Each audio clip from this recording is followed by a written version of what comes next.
Ladies and gentlemen, boys and girls, first of all, I apologize for the sounds being incredibly interesting as we get here closer to the end of the countdown, but without further ado, we're live, so welcome to the motherfucking show. We out here. Yeah, I have no idea. I thought I vetted that song well enough, and I thought it was gonna continue to be like decent, but like halfway through, it like cut itself and it told me the audio track was unavailable. So I brought the time back to the same amount of like to the same spot of where it was, and I started it again, and it worked, but it was like it was transitioning into a really weird portion of the song that was nothing like the first half. Huh. Well, I think your house is haunted. Well, I don't think it had anything to do with the house. I think it had something. Well, not something, but everything to do with Your house unicorn. is This definitely not the song's title is Psychic Magic. You mean You're house summoning spirits, haunted? Joe. You Yeah, mean you're- house you're- haunted? Yeah. you The gotta burn it artist- down now. Commit arson, Joe. The artist is Unicorn Heads. Fight him. They're possessing you. I'll beat that man's ass.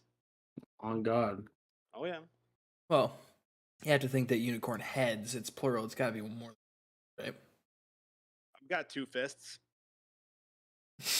one for each man. One for Oh, each yeah, and head. then I got 2 legs too, and I'll kick him if need be. I'm not afraid to get down and dirty. So, Nah. tell him who's boss. Show them who is frickin' boss. You know who didn't show him who's boss this weekend? Fucking Packers. Yeah. The Green Bay shithole Packers. Yeah, The it was Green tough. Bay, I'm going to drop a wide open 75-yard touchdown bomb on my I mean, first what an play of the awful way to start a NFL. game. Yeah, that was we get scored on immediately. Christian Watson drops a big pass. The only functional human beings for the entirety of the game was essentially AJ Dillon and Aaron Jones. Sammy, few catches. Romeo, a few catches. On top of that, I mean, like what? Randall Cobb, a few catches, but no real big plays. Just flat, lots of mistakes. Something that you kind of expect week 1. Especially being a Packers fan, but not something you want to see continue any further than just week 1. Brain, you have any thoughts on the game? It was honestly a shit fest, and I've never been more disappointed in a week 1 Packers. Bad watch. It sucked to watch.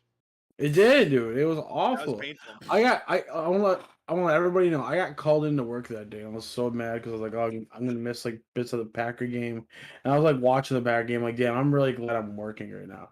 I was having a great day, and that game ruined it. Like I was watching football all day. I woke up, we made breakfast, and then I just sat down in front of the TV for like 8 hours just watching football. I couldn't. Yeah, but like it was a weird weekend for football. It was a weird weekend for football, but I have a question for you too.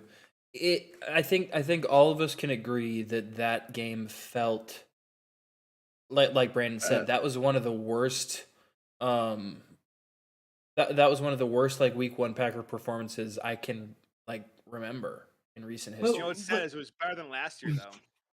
People were laughing at us on Twitter, and I was agreeing with them, bro. You ain't gonna catch me defending the Packers after something like that. Well, that's what I mean. And so injuries. So here's my question. I was going to argue, and I guess Jake just proved me wrong, but I was going to argue that that all 3 of us probably thought that this was worse than last year's game, or at least it felt worse than last year's game. And my question: I think it's worse. I think it's worse. last year was worse? No, this year. This year? So Well, my no, question, no, that's not true. We lost 3 to like 38 last year. right? But my question was going to be, because it's a divisional matchup, for me, that makes it feel worse. For me, especially the like Lions, not so much. I don't think I would have hated it happening to with the Lions, because the Lions typically, at least in recent memory, are the team that have given us kind of like the most like consistent fight. out of all three. Yeah. It also hurts because of the fact that the Bears are now up on us. The Vikings are up on us in week 1. Yep. So that was hurts. going to be my question. Last year's game was worse on paper. This year's game feels worse emotionally. I mean, but there's also a slew of guys who were injured though, like Mercedes Lewis hurt, Bobby Tunyon, Darnell Savage, Eldon Jenkins, Bakhtiari, Lazard. A lot of guys who are very important to our team were hurt, so it's kind of like, it doesn't hurt as bad because of that. But that's our excuse every year. Yeah. When is it gonna stop being our excuse? People are playing just fine in the league with backups. Well, We're not. If it's the same, well, the Vikings only had 3 injured players. Comparatively, if we're saying it's the same every year, then what makes it so different? Besides being a division rival, who arguably has one of the top 3 receivers in the entire league. Jefferson, we had no answers for. The defense. Speaking of, that's the most glaring part. Speaking of Jefferson and the defense shitting the bed, I feel like it's very obvious and very noticeable that Jair Alexander should have been on Justin Jefferson the entire game. Yeah. Matt LaFleur came out and said, basically, well, if you want to change your game plan and run man coverage, you can do that, and we could cover him. So my question is, if that's your response, why the fuck didn't you? Because I get coming into a game with a game plan. But bro, the moment that game plan shows that it's not going to work, fucking adjust. Like, you have to be able to adjust. And that's what scares me the most about this game, is that we were getting torched from the moment they touched the ball. We were getting torched.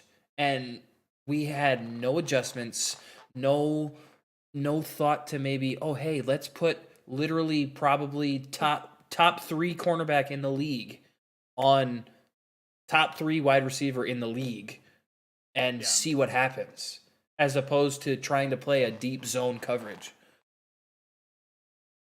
Yeah, I think the lack of safety depth kind of hurts too right now.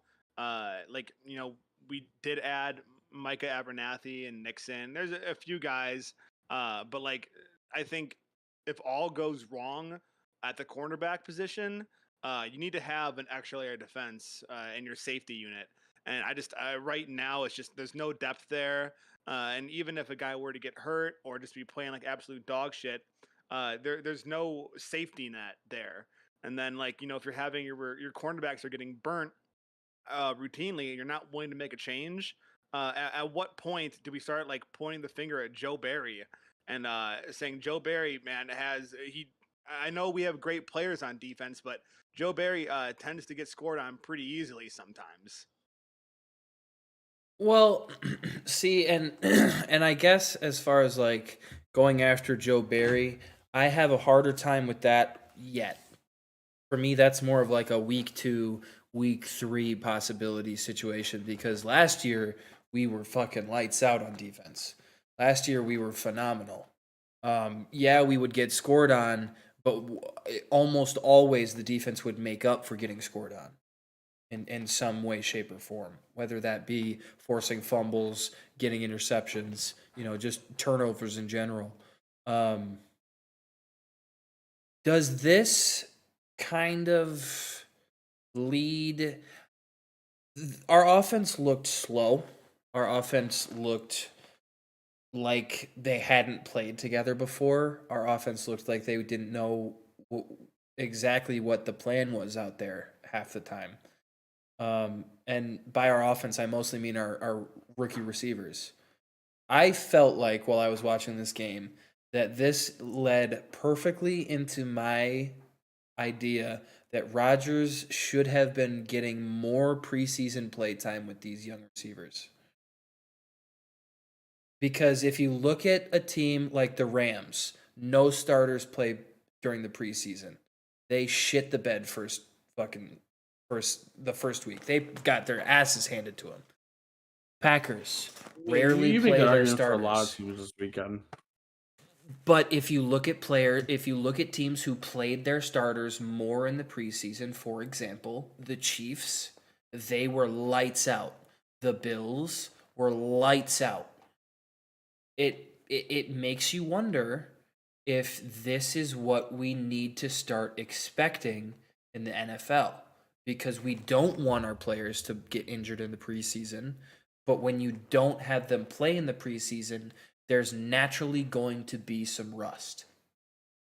I think for a lot of these quarterbacks that are sitting out, a lot of these starters that are sitting out, I think all it needs is week one, shake the rust off. Week one is a throwaway week, damn near, anyways. But I these mean, are yeah, rookies. like These are rookie rookies. receivers that aren't getting any time in the preseason, any game time in the preseason with their starting quarterback. Yeah, I think it's a mix of both, though. Like Aaron told the Pat McAfee show that a lot of teams, well, most teams in the NFL only run a handful of defensive schemes during the preseason, and that if anything, it's just to get guys to shake off the rust, to get used to being back on the field and going damn near full speed. So, like a guy like Aaron, I don't think will ever suit up again in the preseason for the rest of his career. But like a young quarterback or a guy just getting acclimated to a new team, a few series before the actual start of the season would help, but I don't think it's logical to have your franchise quarterback, if you are lucky to have one, risk being in a meaningless preseason game when you're not even getting real defensive looks for the entirety of the game. So I think it's one of those things too where it's like, every case is going to be different. It's going to be unique for every team. But the Packers, man, Aaron reluctant to play preseason. He gave his reasons why. Do I think it would have helped? Yeah, because they did the joint practice, and that's all well and good. But in live competition, man, like I don't care who you are, fans in the crowd, bright lights. I know it's a meaningless game, but the conditions are different. You want to start building that chemistry of being on the field, not necessarily when it matters most, but being on the field under realistic game conditions. I think just a few series towards the end of the preseason would do a lot of good things. But at the same time, do you want to risk hurting your quarterback somehow?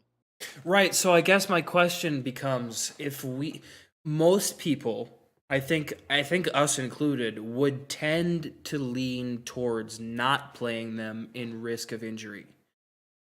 Especially a veteran like an Aaron or a Tom Brady or those guys.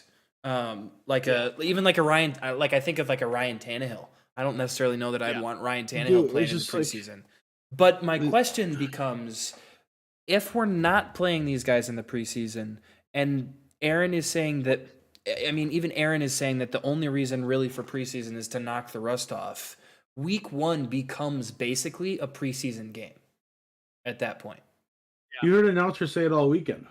At least I heard an announcer say it all weekend. And so really my question becomes, what's the difference? Why not just play them for three rounds in the preseason? Like three series in the preseason, or even just 2 series in the preseason, as opposed to an entire preseason game, basically. Because I mean, we go back to the whole defensive scheme shit. Like, what's the point then?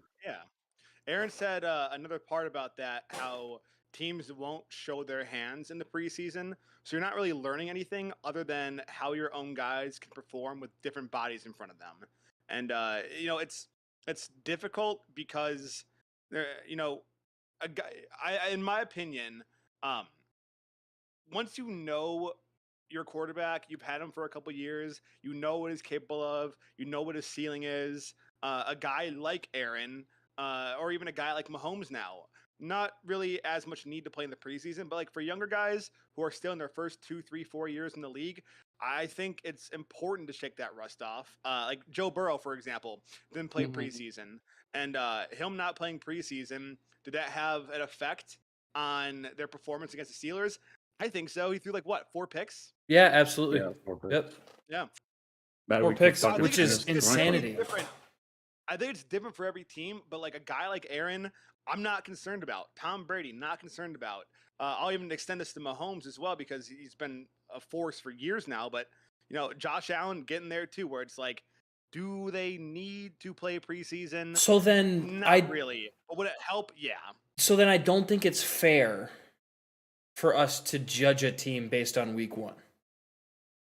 I don't think so either. I don't think it's fair to say to even like be embarrassed by our performance then in week 1, because for me at this point I'm just looking at it as a preseason game. Our guys didn't play. It was literally their first game experience playing together. I can't expect anything more than them looking like shit. You couple that with injuries and a confused, possibly hungover Joe Barry, bad things will happen. Shake it off. Keep Joe Barry off the booze next week, and we'll figure it out against the Bears. Yeah. Barry, you're hammered out there. I didn't see the one time Mason Crosby was on the field for an extra point. How did he look? Not memorable because I don't remember either. Yeah. All right. So definitely a guy. However, he made it, guys. I do have. He did. I do have an interesting question. So the Colts released Rodrigo Blankenship. A lot of teams want him, and he's a free agent right now. If he's available, man, would you drop Crosby and pick up Rodrigo? So I think in most situations I would say yes. But I think for me, the reasons that the Colts have dropped him is because he's been so inconsistent already in the start of this season. He's still so early in his career that I think that is scary for me. Mason, while he has been inconsistent in the last few years, and really, I mean, last year was shit, what he's known for is consistency and being consistently good.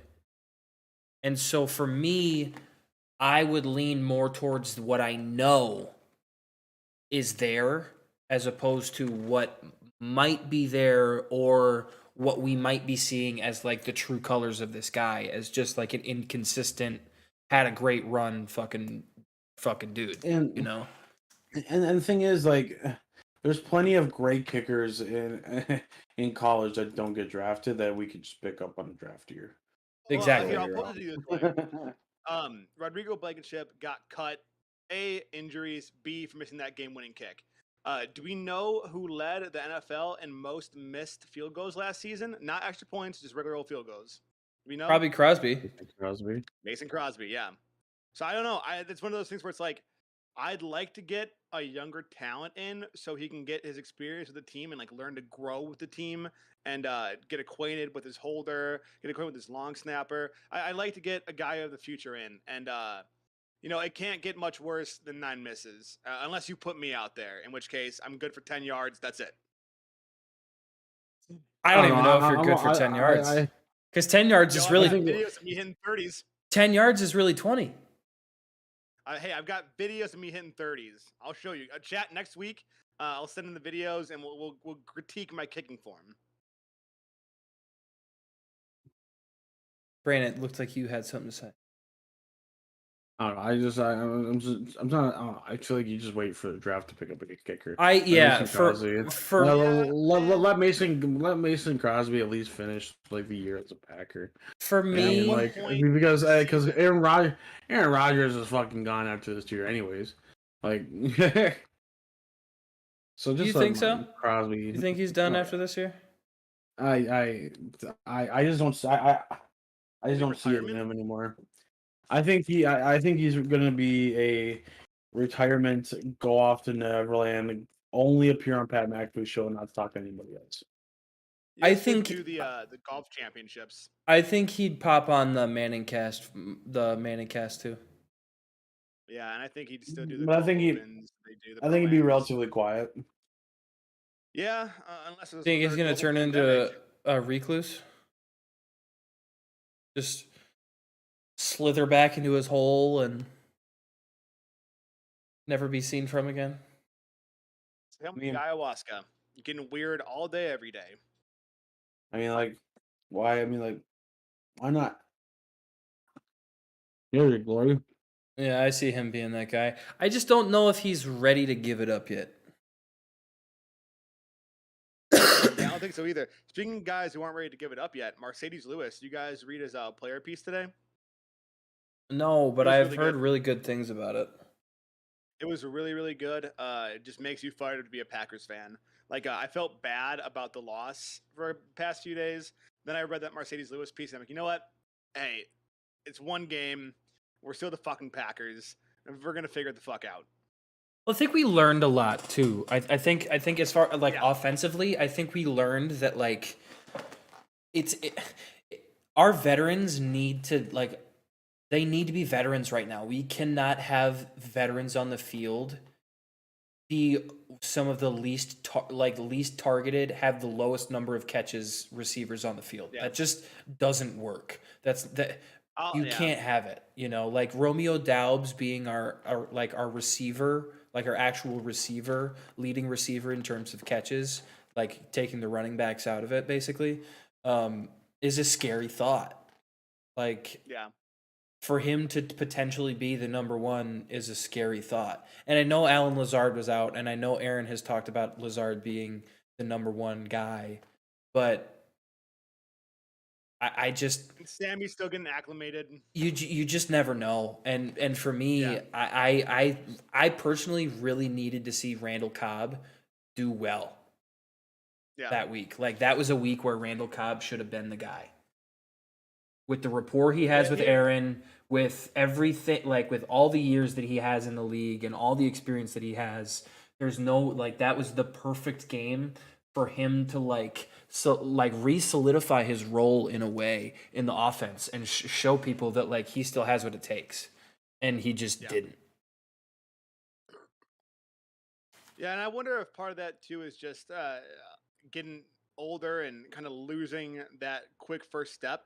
But I mean, like with a guy that Aaron trusts more than anybody else in that receiver room, 2 catches for 14 yards, man, isn't ideal. Whether that be just him not being able to get open, whether it be a swarming defense, it's a pretty telling sign.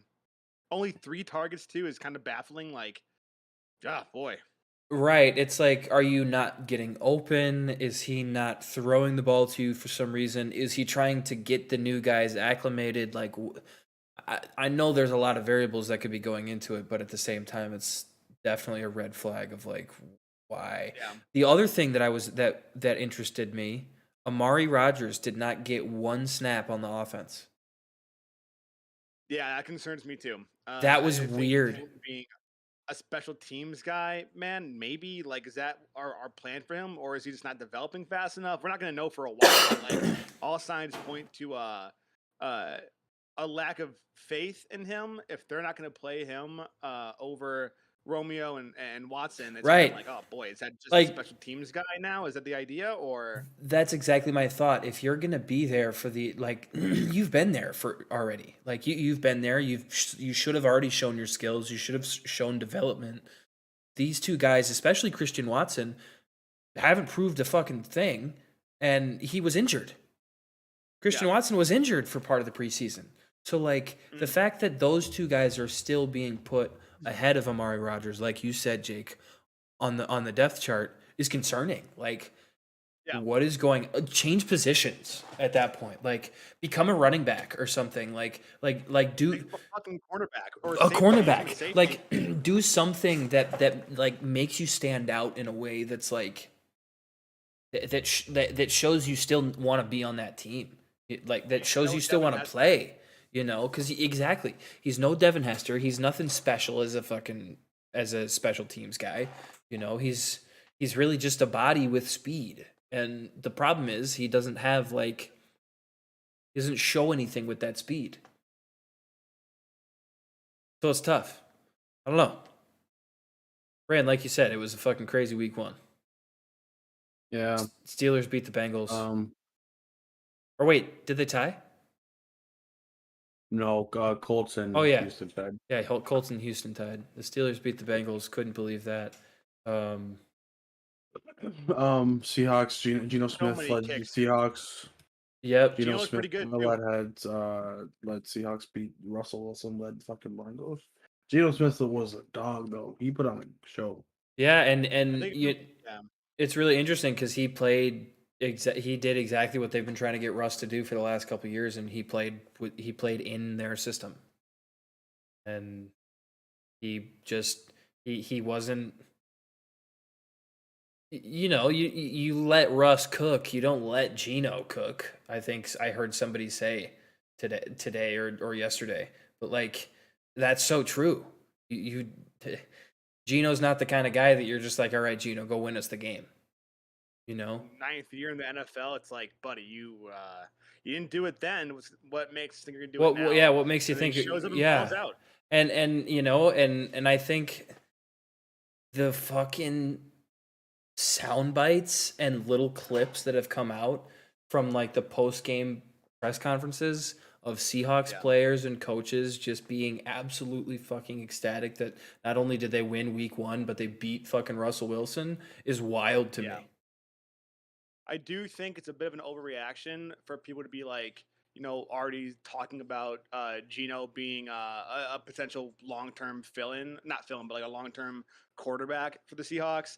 I think we've seen guys who are later in their careers have flash in the pan moments. I think Fitzmagic, for example. I think Tannehill had a great career resurgence. Yeah, and I was gonna get to him too. Nick Foles, Big Dick Nick. I'm not ready to say that Gino is like on that same level, but it was definitely an impressive first showing against a defense who I fully expected the Broncos to put a beat down on the Seahawks, and just absolutely wrong. I was hoodwinked. Yep, and I don't know if that, you know, if that's has a lot to do with the fact that Nathaniel Hackett's a first-year head coach, and not only first-year head coach but first-year play caller as well for the Broncos. I'm sure that has a major part to do with it, but I mean, in that situation as a head coach, you should be leaning on Russ. Right? Like I would be. I'd be letting Russ run the show. I would not like he came out today or yesterday maybe, and said that upon consideration he probably should have thrown the ball, he said, or gone for it or whatever. Yeah, like, Sherlock, and like a fucking couch potato like football dad could have told you that one. Did you guys see the stat from Omaha Productions of how many times? I don't know if you guys watched the Manning cast of the Monday Night Football game. I didn't. I was at work, so during the last like little bit. So Russ let 30 seconds. Oh, I saw that clip. Yeah. Russ let 30 seconds run off the clock for no reason. Literally no reason. Yep, he was trying to call adjustments. And then ended with a timeout. And fucking Peyton Manning on the Manning cast is just sitting there, fucking fuming, literally calling timeout, trying his damnedest to call timeout for them through his own fucking cast of the football game. Somebody counted. He called timeout 65 times. Peyton did? Peyton Manning called for a timeout 65 times on live TV, and Russ didn't do it. He did it once. That's why Peyton Manning's my GOAT. Peyton Manning's timeout ratio compared to Russell Wilson is 65-1. Like, holy shit. Hey, you know who's getting 65 though? Brett Favre. God, 65 years. God. Yeah, I know nothing about it except for the fact that it's not good. But man. No, hey, I will say, if it's one thing, Brett Favre has always been two things. He's always been a gunslinger. You know, he'll take a chance here and there. And the other thing about Brett Favre, that you really can't understate is that he's awful with text messages. Do not give Brett Favre a phone. He would do bad things. Don't give him a phone that can text. Yeah, no. You need to give him a pager and give him a map, the nearest payphone, and just make him go to the payphone every time. Brett, no, Brett, no texting. No texting. That is your daughter's phone. No. Fucking iPod Touch. Give him an iPod Touch, and No, make because sure then you he's know gonna when he's on Wi-Fi. then he's gonna connect to Wi-Fi and start tweeting random things and start messaging We'll people. put parental controls on it. We'll you know what? As a podcast, as a show, what we'll do is we'll start a GoFundMe for Brett Favre. We'll all chip in. We'll get him a child-proof phone. We'll limit his screen time. You know, we'll have parental supervision on anything he posts. And Wait, you know, from there, we'll do a full career turnaround. You know, when he's in jail, we'll sponsor him. We'll visit him in wait, jail. hold We up, will. hold up, What? hold up, What's hold up, up, The man? hold up. phone. Why are we setting him up a GoFundMe when he just funneled $5 million? You don't need no damn good Gonna money. lose all that money pretty quick here. Yeah, he's gonna. Yeah, he's not gonna have the Yeah, $5 but million. but what we're gonna do? We're gonna do give him more money to keep funneling it out. No, we're putting money on the books, Brand. It's No, different. no. We He's are, in we jail. are He's gonna giving want we are giving him monopoly money. we're giving him money for coffee and cigarettes. He's not in charge of the money. We are in charge of the money. And we are, out of the kindness of our heart and our love for the Green Bay Packers and Brett Favre, we are, Yeah, exactly. you know, taking him under our wing, saying, no, Brett, that's not how you do things. That's not how you hold yourself. That's not how you send messages. And then Brett, don't send the intern a dick pic. we say the occasional dick pic to your wife might be okay as long as it's asked for, but other than that, you don't send them. No, Brett.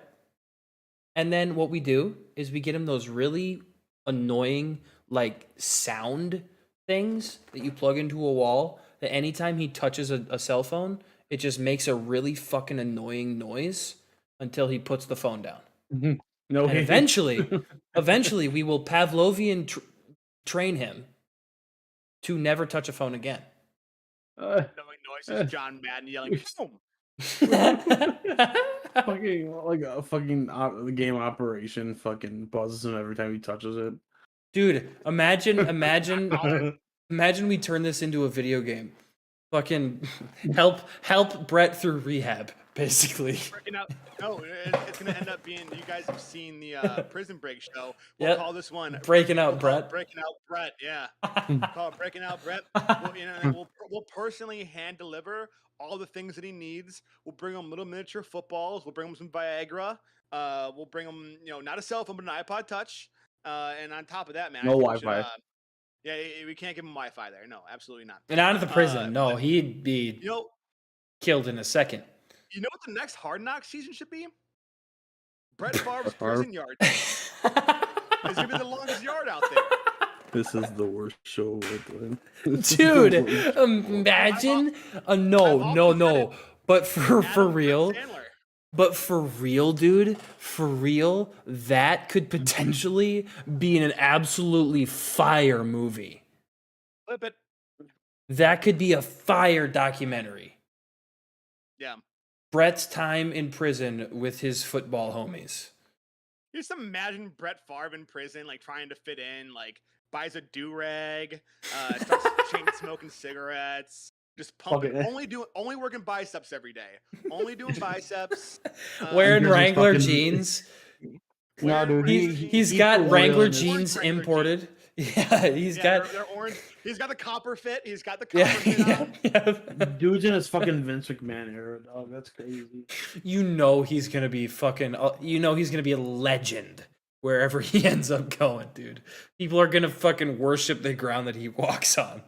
Yeah, a legendary prison bitch. Fucking. They send him to a jail somewhere in Illinois.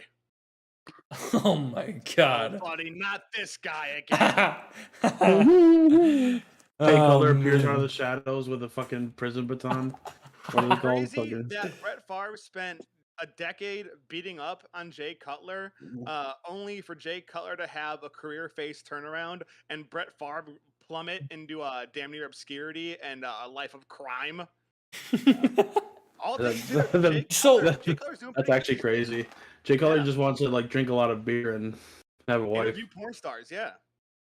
So here. Oh, I forgot what I was going to say completely.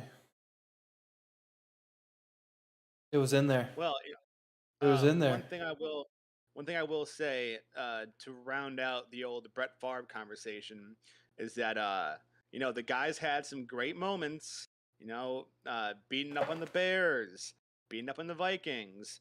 But that incredible game against the Raiders. Hey, do you remember that one time he went to the Vikings and took them to the NFC Championship? Yeah, oh yeah. Pepperidge Farm remembers when Brett Favre did that. I say all that to say this. Brett has always been a man who takes chances. The way his NFL career ended was an interception. The way his public free life ended is with arguably another interception. That man threw away everything he had going for him just to get. I think it was his niece, right? He was trying to get money. His daughter. For his daughter to have a new field. He was trying to funnel money in for, and it's a tough look. But Brett took a gamble, tried getting some money, and it blew up in his face. And now he's going to be featured in the new Longest Yard movie. God damn it, dude. Hey, I hate how confident you are about this. Can we imagine? Dude, okay, there's so many jails out there that have star quality talent. Now, what we should do is organize a way, a prison league. Get no, not just a prison league, but a fan-run prison league. So what we can do is we'll draft teams. Henry Ruggs, Brett Favre. Who's stopping that in jail? Who's stopping that in jail? Nobody. That's elite. If Aaron Hernandez is still around, you put him at tight end. But we got a squad. We're cooking with grease here. Cooking with gas, actually, because you probably get a couple arsonists in there too. I say grease because it's going to be an absolute grease fire. It would get messy. There'd be a couple stabbings, shankings, but at the end of the day, in that prison league, I got Brett Favre coming out on top. Do you think, I remember what I was going to say. Do you think Brett Favre was smart enough to orchestrate all of this on his own? Do you think there's somebody behind the scenes that we don't know about yet? I think he probably Googled how to be a good criminal and just misread the wrong article, and then it all went downhill from there. I think he watched Batman Dark Knight. Yeah, he went to AskJeeves.com. He was like, okay, AskJeeves.com. How do I pull off a heist? And then his next search, Jeeves, how do I know if my phone is being tapped? Dude went to Yelp reviews to get fucking help. WikiHow. Unbelievable. How to be good criminal. Step 1, don't get caught. I'm not reading that bullshit. I'm from the South. I don't know how to read. All right, next line. What's this one say?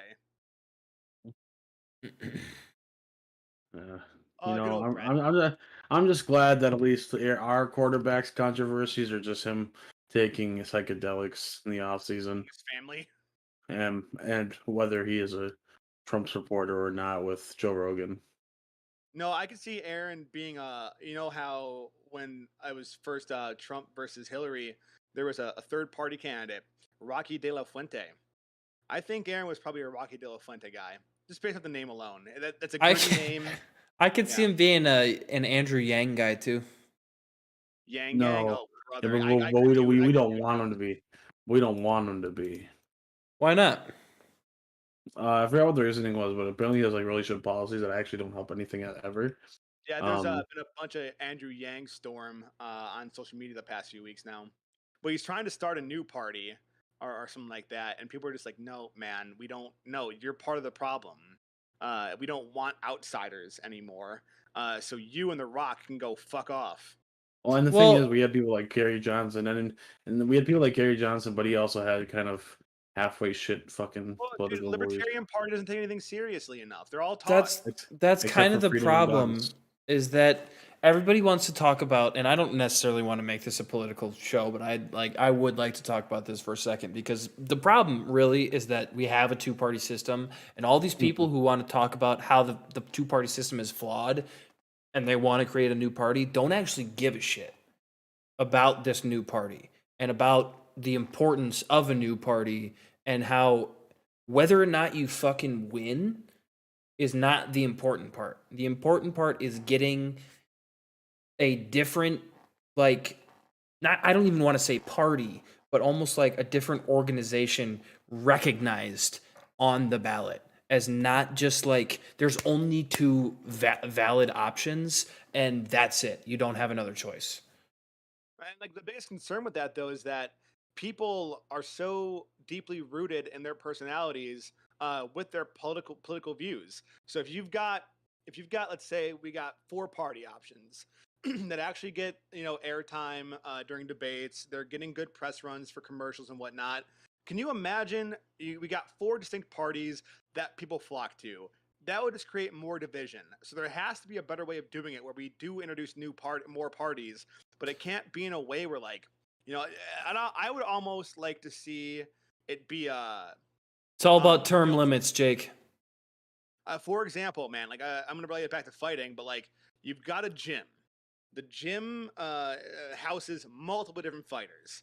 So, but each fighter is a bit different. Like one fighter is wrestling based, one fighter is kickboxing based, one fighter is jujitsu based. I think doing it that way, where like you have multiple running from each party, would be a good idea. That way, there's at least like maybe your guy doesn't win, but your affiliation wins. But trying to make us cut down to 2 main candidates when all of us typically hate both candidates, we're being forced to pick the lesser of 2 evils. And the guys who, do have things that are worth saying aren't getting the proper funding to get their messages out there. So instead, we're relegated to picking between the worst of 2 people here. And it's not going to change until I think, in my opinion, sorry if we have any old viewers, I think once the olds of the earth start leaving and our generation, the generation below us and more come in, I think there's going to be some serious changes. But for now, it's always going to be death to the old people. And I think they led into this idea of like career politician, and I feel like that's what killed the government as like a body of people for the people. Is this is the funding, like you said, Jake? When our government was created, bro, people could do like career politician because they died at the age of fucking 40. That's exactly right. Fucking malaria, bro, or some shit like. But even still, but even then, it was like career politician wasn't make loads of money. It was serve your country, serve the people of your country. Yeah. Not and it's moved away from that. I think we can all agree, no matter what side of the spectrum you're on, of the political spectrum, you politics can agree that this country has, politics are fucked, and this country has gone to shit. Thank God we don't politics have monarchy, are right? fucked. Rip Bozo. Did I miss football talk? I had 2 trades to go through today. No, we're still there. We have a tier list we want to do. Yeah, we took a little side tour into politics for a while. That is, which is wild. Our bad. Which is wild because I don't think that might be the first time we've talked about it on the show. Yeah, we're usually anti-politics on the show, but every once in a while, I gotta dabble in it. I mean, I feel like us 3 share like relatively pretty much the same beliefs. I got a little heated about it, so. Boy, I fucked up. The last thing I'll say about politics is, if it gives you guys any indication of where I stand, I was a young child growing up in Southeast Wisconsin, and every art class of my childhood, I only brought 3 things to class with me. 3 crayons. Yes, Tyler. Red, white, and blue. Amen. Jesus Christ. Jesus Christ. Yes, Tyler. 3 crayons with me. If you typed in trades, we would give you input on the trades. But while you're typing in trades, let me introduce to you the 2 things that I just randomly had appear on the screen. As you can see on the left-hand side there, we've got a bunch of lovely images of the 32 different NFL teams. On the right, we've got a tier list of different tiers for these NFL teams to be placed in. Now, the boys, Jake, Brandon, and I will be, out of the goodness of our heart, putting the teams in a solidified list based on their tiers just for you. Because we know you've asked for it. Yeah, everyone's been hollering all week. Guys, where are the fucking tier lists? Where's the tier list? And yeah, they say tier lists. Please give us more tier lists. And we're just like the government. We're here to serve, man. But before we get into it, we've got Jalen Waddle from a team, and then DK and Devin Singletary from second team. Wait, I'm confused. And then DK from B team. I need to zoom out. Hold on. So, are you trading Jalen Waddle? Are you receiving Jalen Waddle? And then same question for DK and Devin Singletary. Jalen Waddle for DK and Devin Singletary. I just don't. So for me, I just don't see Bills running backs being fantasy worthy. I just think that offense is so high powered. I just don't see them relying heavily on a running back. And if they do, they have 3 decent ones in James Cook, Devin Singletary, and Zach Moss that I think they're much more willing to do a running back by committee than they are to have like a workhorse kind of guy. And Jake and Brandon, you guys can kind of agree or disagree here. But I think in terms of a Jalen Waddle for DK and Devin Singletary trade, Devin Singletary is like basically a useless addition that's just to kind of like sweeten the deal a little bit for a couple extra points, just in case you need a running back. Yeah. Singletary is a fringe running back 2 or a flex option if you're going through some injury concerns. However, for that reason, though, I think Jalen Waddle and DK, just pending their teams and their situations, is kind of a wash. I'd lean towards keeping DK and Devin if I'm the one who has those 2. But I mean, like if you've got Jalen Waddle and you want to throw in somebody else, I wouldn't look away.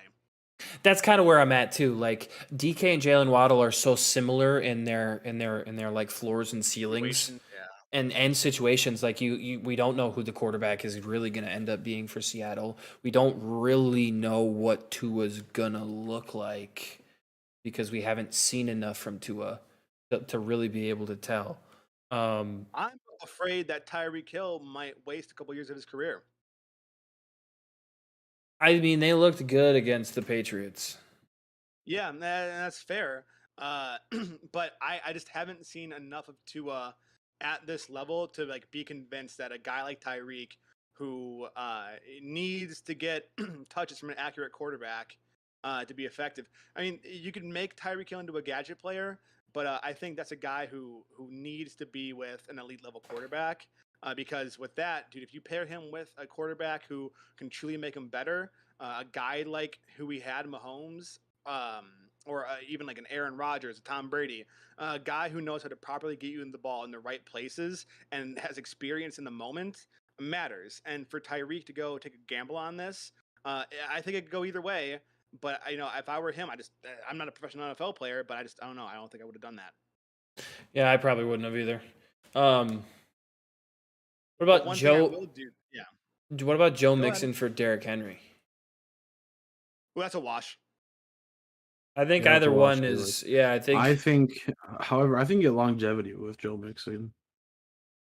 Yeah, I think that depends on. Sorry. I think the Joe Mixon Derrick Henry thing depends on the format of the league. If it's a PPR league, Joe Mixon is going to be better for you than Derrick Henry, but Derrick Henry is going to get more yards consistently than Joe Mixon will, in my opinion, because they're going to rely more on the pass than the Titans will, because Tennessee runs through Derrick Henry. The Bengals run through Joe Burrow.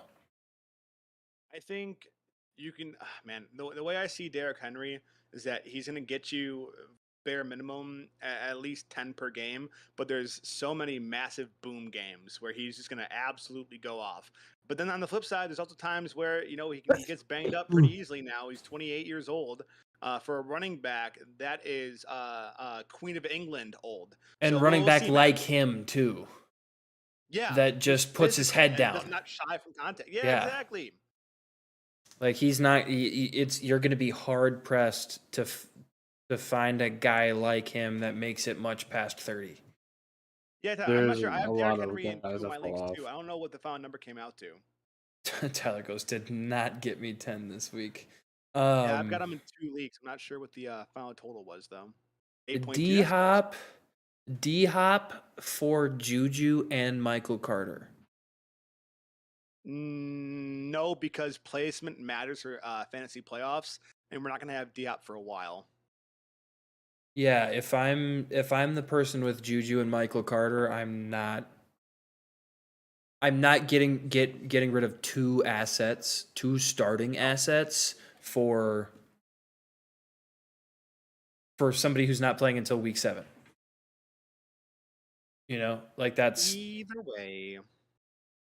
It just that I just don't feel like that's worth it.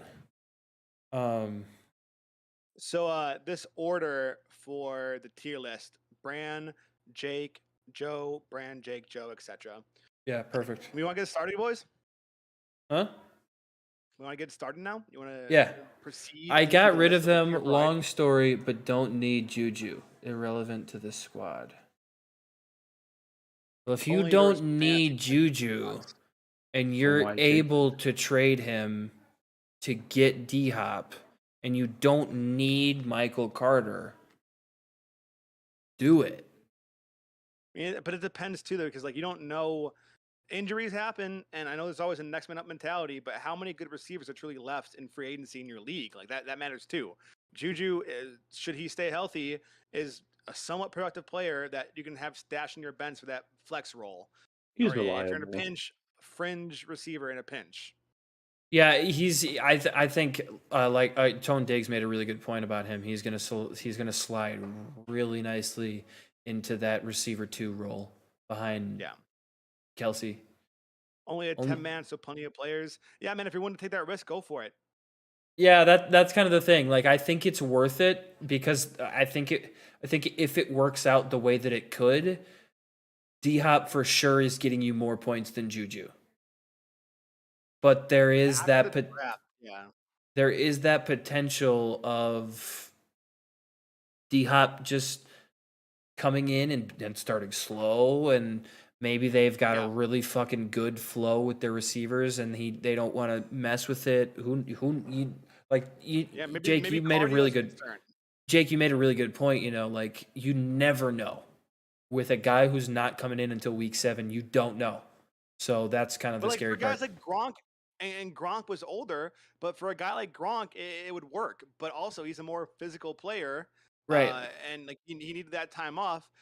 D-Hop, I've always thought is more of a finesse player, and you know, for that reason, like, you know, if the speed doesn't come back to what it was, if the route running's not there, man, it's tough. Whereas a guy like Gronk could just go over the middle and just bully people. Right. D-Hop's up against speedy cornerbacks. It's a little bit different. But you know, and cornerbacks you are only getting better. Yeah. You know, like the cornerback position is only getting better and better and better and better and better. So, a guy like D-Hop 3 years ago was unstoppable. You could throw the ball up, and you were 99 times out of 100, you were almost 100% positive he was going to catch it, no matter who was around him. But now. There's a handful of guys in the league that you put them on him, and I'm not sure. It might end up being a 50-50, you know? Yeah. It's interesting. But anyway, Brandon, Arizona Cardinals. Arizona Cardinals, as of right now, they are not making the playoffs with that performance they had this weekend. And they got basically blown out by the Chiefs. Kyler Murray had a meh game, 22 for 34, 193 yards. He did have 2 touchdowns. He was also the most efficient runner on the team that game. James Conner had 10 carries, only 26 yards. Kyler Murray had 5 carries for 29 yards. They were. I feel like they were another team that just looked slow. They just looked slow out of the gate. Yeah. Receivers, nobody had over 10 receptions. Only one person had over 5. No one had near 100 yards. No sacks from what I'm seeing. Yeah, just really bad. The one punt return they Tough had day. was -1 yard. Tough So day. it's like not great, not great at all. The only person who had a decent game was Kyler, but and again 22-34 is not not the greatest passer rating. No interceptions though, so he did Where are you better at with than him? a lot of quarterbacks. No playoffs. No playoffs. Not Oh. right now. If we're like because I think because if our goal is to do this every week, like I Then feel we're okay basing it putting off him of in this week alone, right? yeah. Like just Okay. this week, what we Yep. saw this week, what's on this Weekly reactions. on paper. Yep, Yes. on paper, weekly reactions. So based on that performance, no playoffs. Can you bring her down here? Jake, what about you with the Falcons? Well, I think there is a nice wine cellar down there, perhaps. Maybe a few cigars. Lock them up. No, I'm It's fucked up. doing show. It's fucked up. They choked this week, didn't they? Again. Who'd they play this week? I'm sorry, Jake. I didn't hear a word you said. Oh no, I said I'm sure that there are some nice wine cellars down there. Perhaps there's even maybe some cigars, but you gotta Oh. lock them up. Put them in Goodell's basement. Really? Even Yeah. though they had a nice high scoring game with the Saints? Hey, 26 points against the Saints, but it was competitive. But I mean, at the end of the day, man, I'm not thinking that Mariota is the kind of guy who can lead a team to greatness. That's not. And then, dude, at the same time, like, it's great that Cordell Patterson is running his ass off. But if your O line isn't very great, how long would that really last for? I got to agree with Tyler here. They looked better than the Cardinals for me in week 1, and if we're basing it on the week, I feel like they got to be higher than the Cardinals. They looked better than the Cardinals. Okay, but we can't keep doing that to ourselves because it's everybody's different ranking, Oh, hey, we all get one veto. If you want to die on the hill that the Falcons are better than the Cardinals, be my guest. But I've got some more predictions and wild takes, so you pick your battle wisely. What? What are you doing? Look at this dog. Sorry, I got a visitor. A visitor. You're keeping him in the man cave, Jake? What does the dog think about the Ravens? Well, I think when she's a little bit bigger, she'd probably hunt a raven. So I think she'd say lock him in the man cave. But Lamar, even though he started slow, he looked good. In the second half especially, he looked good. The team looks good. The defense looks great. I like him. I just don't know that they're going to beat a team like the Bills. They're going to beat a team like the Chiefs. Even like the Raiders, Bengals, Steelers, those guys, Vikings, those guys made it seem like they could give the Ravens a run for their money in any week. So I think it's got to be like I'm torn between wild card and second round. Yeah, I think wild card is definitely the floor on that one. I think that there's a lot of questions in the running back room right now, which when your quarterback is arguably your best running back, that's going to happen. But if you're asking our opinion, I think second round probably is the move here. Okay, that's kind of where I was leaning to, especially if J.K. Dobbins is able to come out and look good like he was last year. Exactly. Then that's scary. All right, Brandon, you get an easy one. Buffalo Bills. The Buffalo Bills, if I could, I would put them in a category higher than Super Bowl contenders and name them the Super Bowl winners based off this past week. They look fucking stellar, bro. Like it was an absolute murdering that happened. I mean, I even benched the Bills defense, silly enough for me. I benched their defense. I thought the Rams would put up more of a fight, but the Bills went out there and looked like superstars. Everybody did. I think honestly, in my opinion, the Bills were the only team that looked ready to play from the rip. They were the only team that from the start were ready to be there. And dude, it was a crazy showing. I have to bring her back upstairs. It was a fun game to watch, and I might be revoking my bandwagon ship on the Bengals to be Bills guy. You can always tell who doesn't watch the games and just read stats, because there are people talking about how Josh Allen looked shaky in that game.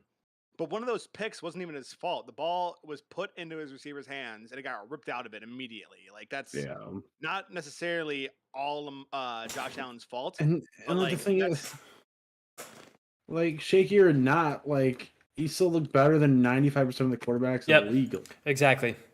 Three touchdowns, 300 yards, and the second highest quarterback rating all week long. That's insane. I would argue he looked probably the best. And you got to consider the defense he's playing against too. Jalen Ramsey, Aaron Donald. Jalen Ramsey didn't do anything that game. Those guys, and I know he didn't. And I feel like that shows exactly where they're at. That shows I think that shows exactly like the potential that they do have. I mean, they were able to put arguably the best cornerback in the league. Hey, all I'm saying is he disappeared. AFC is gonna be so fun to watch.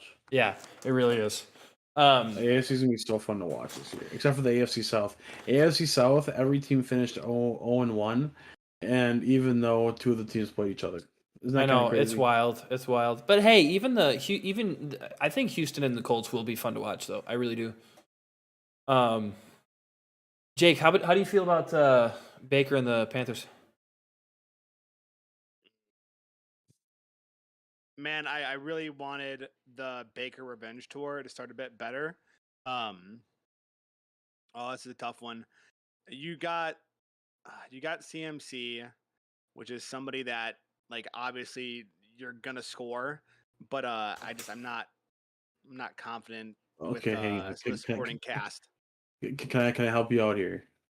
I want to put him. Yeah. I think even though Baker had a pretty not great first half, I think he started to redeem himself later in the game. Definitely, so he started showing the revenge tour. And I think next week the revenge tour is going to really pop off. Well, I mean, if Robbie Anderson can continue to play at that level, hell yeah. And I think for me, like they're a fringe playoff team for me. Yeah, I'd put them right on cue, or probably right on cue to the right of the Cardinals. To the right. Yeah, I put them just right of the Cardinals.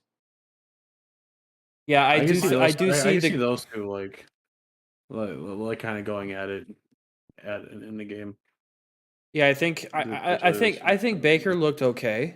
You know, nothing crazy, nothing flashy, but I think he looked okay. I mean, CMC showed some flashes of himself still having it. Robbie Anderson is still a fucking dog. So yeah, I don't know. I think the Panthers have potential for sure. And if they continue to look like that, I would think that I think their ceiling is like wild card. I don't think they go much higher than where they're at right now. But I do think that they have the potential to show like playoff worthiness, you know? Yeah. I think Baker can make that fan base excited again for the Panthers. Yeah, 100%. I think it can be similar to Cam excitement levels. I just don't understand why so many people are down on Baker after one bad year. I just don't get it. Yeah, one bad year when he was so terribly injured. He was so terribly injured. Yeah, dude. Like Baker was going through a lot, and like don't get me wrong, he wasn't innocent through all of it, but like that man was going through a lot mentally at least, right. and like injuries. Sports, though. Yeah. I don't get it. I didn't see much of the Bears 49ers game. Justin Fields didn't look great in the first half. Neither did Trey Lance, really. I don't know. He looked better in the second half, But it wasn't like it wasn't like a great game in my opinion. It was like a lot of I like switched at halftime. it was a really defensive heavy game. Like defenses were making most of the plays. So I don't know. I don't see them as making the playoffs. I don't see them as getting the wild card. I don't think they're like Lockham and Goodell's man cave level bad. I think there is a handful of teams that they beat, but I just don't see enough from them to beat the Vikings for sure in the division. I don't even know if I see enough out of them to beat the Lions, and I think we'll outdo the Lions. I think it'll be Vikings, us, Lions, Bears. Yeah. Oh my. Hey. So, yeah, that's where I'm at with the Bears. No playoffs for them. Lower than the Panthers, lower than the Cardinals. The Bengals. I'm a Bengals guy. Joe Burrow had a not great week. 4 interceptions isn't a great look. Yeah, like almost 400 yards, which is a decent look for week 1. But then you look at those 4 interceptions, you're like, damn, that kind of sucks. Yeah. They lost in OT by 3 to the Mitch Trubisky led Steelers, which is crazy to say in 2022. But I don't think they're worse than the Cardinals, Panthers, or Bears. I think they're a wild card team showing right now. Or has to be. Yep, agreed. Because I definitely don't think they look better than the Ravens. Yeah, I think for me the wild card is their floor. Like for me, they're at their floor right now. You know that. Like I think that's the worst they look all season. But you never. I mean, really, you never know. But I totally agree. Rust. I think it's a rust thing, you know. I totally agree. And going back to what Jake said, like way earlier, that Joe Burrow is one of those QBs that probably should have played a few series. Yep. During preseason. Probably should have. But it is what it is. You live and you learn, you know? Yeah. So before you go, Jake, did that game show more that the Bears are underappreciated or that the 49ers aren't as good as everybody thought they were going to be? Showing the weather was pretty bad. I don't know if it shows much at all. I think that game's like a wash, literally and figuratively. Oh yeah. It doesn't matter. I can't look at that game and take anything away from it. Yeah, that's kind of where I'm at too. I think both teams showed flashes of good and bad. So, bronze. I forgot. Yeah, bronze. You, Jake. I know. I'm just thinking. My gut says they did come off of a win over the Panthers, but I don't know if that's indicative of a wild card berth, and I'm not sold yet. And I think that division is good though. Like the Steelers looked pretty solid. The Ravens are going to be good. I don't know, man. I'm going to go miss the playoffs. Can we put them? I'm going to put them to the right of the Cardinals. Okay.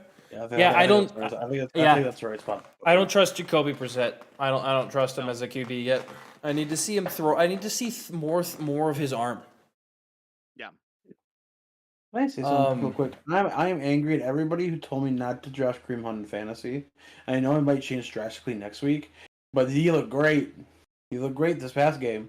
Yeah, I mean he didn't have near as many yards as Nick Chubb, but he did get a touchdown. He's running angry, and he's trying to prove that the other teams that he has something. But I think eventually they move away from him. I think eventually their game plan is Nick Chubb. Yeah, the thing though, like you have options with Kareem Hunt though. Like he scored a receiving touchdown and a rushing touchdown. Yep. And that versatility, you're gonna want to have that guy in your team. But I think Chubb is going to be the premier, damn near every down back. Yeah. Except when you need a quick breather, and then Kareem is a great guy to have filling that role. I mean, you're not losing out too much, in my opinion. I'm just saying it's one of those things that I think Kareem would have made for a decent, a decent flex, maybe. I agree with Tyler. If you can get Kareem late, that's a better pick than Chubb early. But if you if you're not going to get Kareem, Chubb's a much better pick than 80% of the fucking running backs in the league. Yeah. At least in my opinion, just for the sheer volume that he'll get. Cowboys. Yeah. I don't know. Dak's hurt, out for a month. I don't know. I mean, they scored 3 points against the Buccaneers. It was all. It was pretty much all kicks. It was pretty much all kicks in that game. I just don't know. Dak's hurt. Dak's hurt for how many weeks? He's supposedly out for 2 months. Surgery went well, though, they said. I almost for the sheer reason that like they've every year come in so like I feel like so many people every year say Cowboys are going to the Super Bowl. Cowboys are Super Bowl ready. Cowboys are going to the Super Bowl. I fucking say lock them in the goddamn man cave. I won't veto. Put them there. See if I care. I just think you score 3 points. You can't even score a touchdown. That's tough. Like yeah. I think even 19 points, like, yeah, it's only kicks. Like, it was only field goals, really, that they scored. But that's still, like, the equivalent of 2 touchdowns. Right. You know, and for me, like, even that says a lot more than only being able to kick 1 field goal. Broncos. Brandon. Let's ride. Let's ride.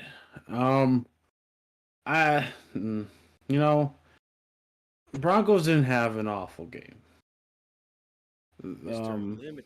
I think a lot of their problems was maybe coaching situations between coach and Russ. Jerry Jeudy had 4 receptions for 100 yards. Yep. Cortland Sutton had 4 receptions for 72 yards. Javonte Williams was useful with 11 receptions, 65. Andrew Beck with 2 receptions, 52 yards. Like overall, they had a good offensive unit. Russell Wilson had an issue. And Russell had he had a pretty mid game, 29 for 42, 340 yards, 1 touchdown. Yeah. I think they're a wild card team. Yep.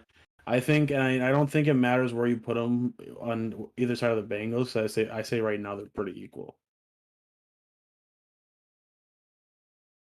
Or maybe just because Russell Wilson, you give him ahead of the Bengals because Russell Wilson. Well, just the AFC West is going to be pretty strong this year, in my opinion. Well, do you give him an edge for Russell Wilson? Because I mean, it's Joe Burrow in the Bengals, and he just went to the Super Bowl. So yeah, but however, Jerry Jeudy had a showing of a game compared to anybody on the Bengals this past weekend. So I say that's why you put them ahead of the Bengals. Okay, that's fair. And yeah, that's fair. Productive game receiver for all the receivers. Even Melvin Gordon, 2 catches for 14 yards. That's 7 yards average. That's pretty good for him in his day and age. What the fuck's going on right now? Sacks? The last few picks I've gotten, I've done the same exact thing every time, and I really hope that the wild card team in the NFC, one of them at least, ends up being the Lions. However, I'm not going to put them above Kyler and the Cardinals. Put them to the right again of the Cardinals. To the left of the Browns.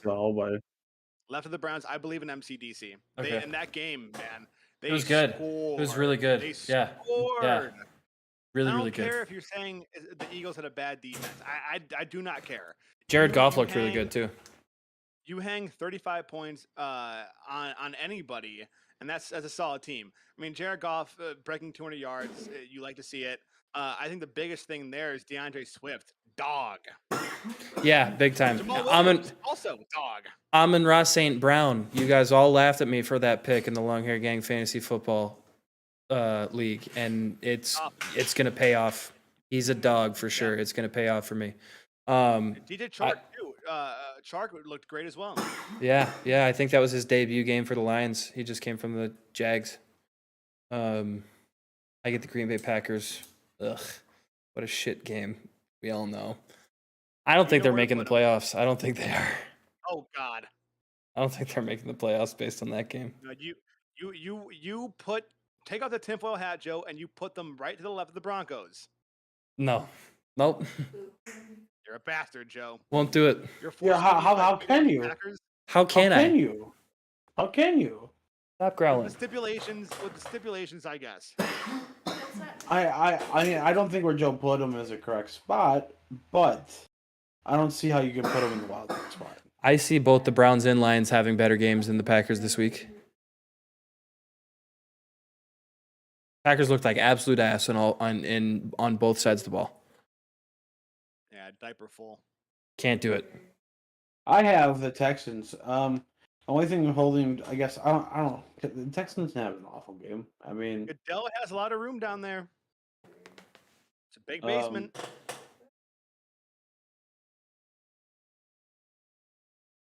But you can't even say that because, like, overall, offensively, they had a productive game. 23 for 37, 240 yards, 2 touchdowns. Rex Burkhead had 14 carries for 40 yards. Brandon Cooks got yards too. Brandon Cooks had 7 receptions for 82 yards. Like, it wasn't a total Davis Mills throwaway got game. No, OJ Howard I looked was, really, really good. Yeah. I want to put this back in people's faces who were saying that Damian Pierce's come out party was going to be against the Colts. It was not. Yeah. No, it definitely wasn't. I put him above between Panthers and Bears. Yeah, I would take the Bears over them. I would not. I would not take the Bears over the Texans. I look at that Bears game and I can't judge anything off it. At least I can judge the Texans game. So I don't think they look better than Panthers. Okay, so you start an expansion Nick Mertz team came. right now. Who would you take right now today? Davis Mills or Justin Fields? Justin Fields. Justin Fields. Okay. I don't think it has anything to do with the people in the position. I think it has everything to do with the way that they looked. Yeah. Right. In comparison. Yeah, because on paper I'm taking the Bears over Texans any day of the week. But based off this last week, our stipulations that we have. Yeah. Well, that being said, go ahead and toss the Colts to the right of the Texans then. Which you hate to say, because on paper the Colts had a great game. I mean, I'm a Matt Ryan guy, so I agree. Yeah, but again, like Matt Ryan, you got to close out the game. You got to close out the game. You got to. It was an ugly game. It was an ugly game, and I don't know that I put them. The fourth quarter for the Colts was pretty cool, though. I'm moving Packers all the way over here. A crazy stat is the fact that Jonathan Taylor had 31 carries for 161 yards. That's how they're going to do it. Only to end up in OT tied. Well, their time of possession was crazy. The fourth quarter, I really thought they were going to do it. They were down 3-20 and then shot off 2 touchdowns and a field goal in the fourth. And I really thought, man, it's tough. That's tough. And then Rodrigo Michael Pittman too. Michael Pittman had a good game. 9 receptions, Michael Pittman had a really good game. Yep, love having him on my fantasy teams. So I think the Colts are gonna have a good year. I think Colts are gonna have a good year. I think there's a lot to look forward to. No, it's yours. I just moved the Packers all the way to the right. So no, I mean they tied. So I would like to just in my brain. I think the Colts are a better team. Yeah, I think they tied because they tied in that situation, you are able to look at like their potential in the future and what they look like on paper because you have to. There has to be a different way to kind of compare them.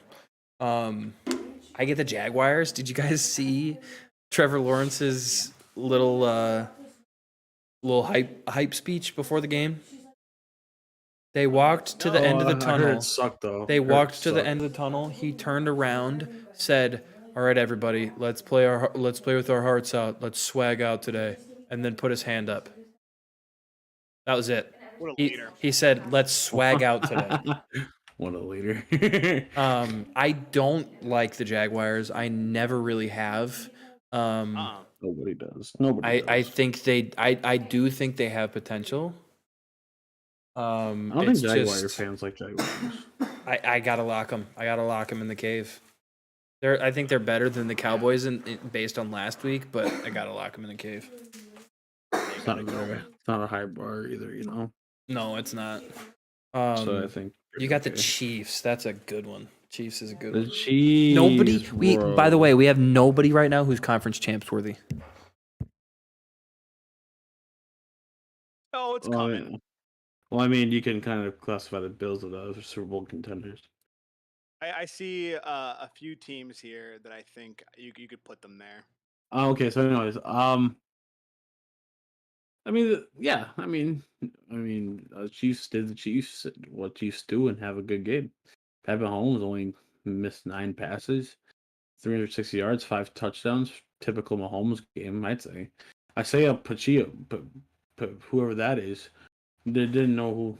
I don't think anybody picked him up on fantasy. 12 carries for 62 yards. Not awful. Well, you just don't know what the Chiefs' backfield is going to look like as far as fantasy is concerned. Travis Kelce, 8 receptions for 121 yards. Juju had 6 receptions for 79 yards. He's showing to be a good asset on that team. I think Juju's going to be good for them. I think this is a tough one for me. I think you put them in the conference champs worthy. I could be convinced to put them in Super Bowl contenders. I agree with you, Brandon. I agree. I don't think I see as much from them as I saw from the Bills. Like, I don't think they're better than the Bills, but I definitely think with enough next week if they have another game like this, I think I'd be willing to throw them like below the Bills, but in that Super Bowl contenders category. What'd you say, Brian? Sorry, I missed that last part. If the Chiefs have another game like they did this week, I think Super Bowl contenders for sure. Yep. But below the Bills, if the Bills have another game. Yep, agreed. Chargers. I think this is a great team. But Chargers, Jake? Yeah, I think Justin Herbert looked unreal, and he was not only did he put up yards and 3 touchdowns, but also he was distributing the ball really well too. Like it wasn't just going to fucking Keenan Allen the entire time. Well, he got injured too. Yeah. You got DeAndre Carter.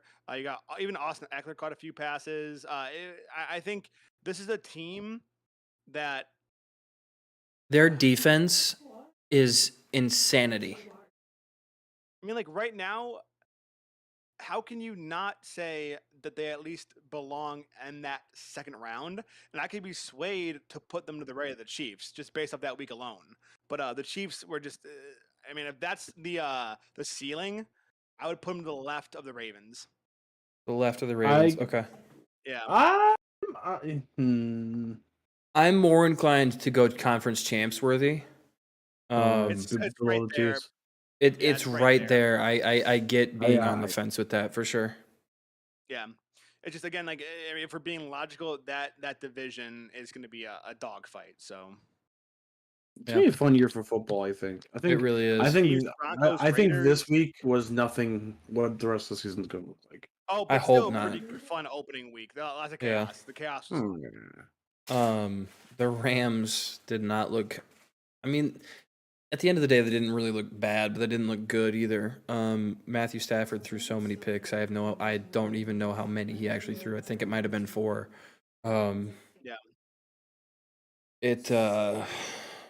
I mean, I for one think they sucked. I don't think they played a good game whatsoever. Cooper Kupp played well, but Cooper Kupp is always going to play well. They turned it around in the second half. It was closer than I thought it was going to end up being. I don't think they make it much further than the wild card based on this, but I don't think I can put them in the same category as like a Lions or Browns or Cardinals because I think they'd beat them based on last week. I just think that they're a more established team than those guys. So I'm putting them on the far right of the wild card. Yep, alt-right Rams. I've often said it. I've often said it. I hate that little phrase that he says makes me laugh so much. I've often said it. And the people they've heard it from me before, and they'll hear it again. Boys. Oh yeah. Raiders are a shit fucking team. You tell them, Bran. 2 players had decent games, and that was Darren Waller and Devontae Adams, and what a surprise that is. Yeah. I say you lock those fuckers in the basement. Keep them there. I'm sorry. You can't. I mean, right now You cannot do that based on Why? that performance. They are beating the Packers. They're beating the Bears. They're beating the Jaguars. They're beating the Cowboys 100%. Maybe those 2 last teams, the Jaguars and the Cowboys. They're 100% beating the Packers. I don't think so. They scored more points, Brandon, against a better defense. Hey, go Pack, go though, right? Hey, you can use your veto. I'm hard keeping I'm them there. I'm disgusted. Where are you putting them in there? I like the first, like above Okay, the Falcons. Oof. All right. Dolphins. I don't even want to talk about it anymore. Dolphins, Jake. Yeah, Dolphins are a fun team.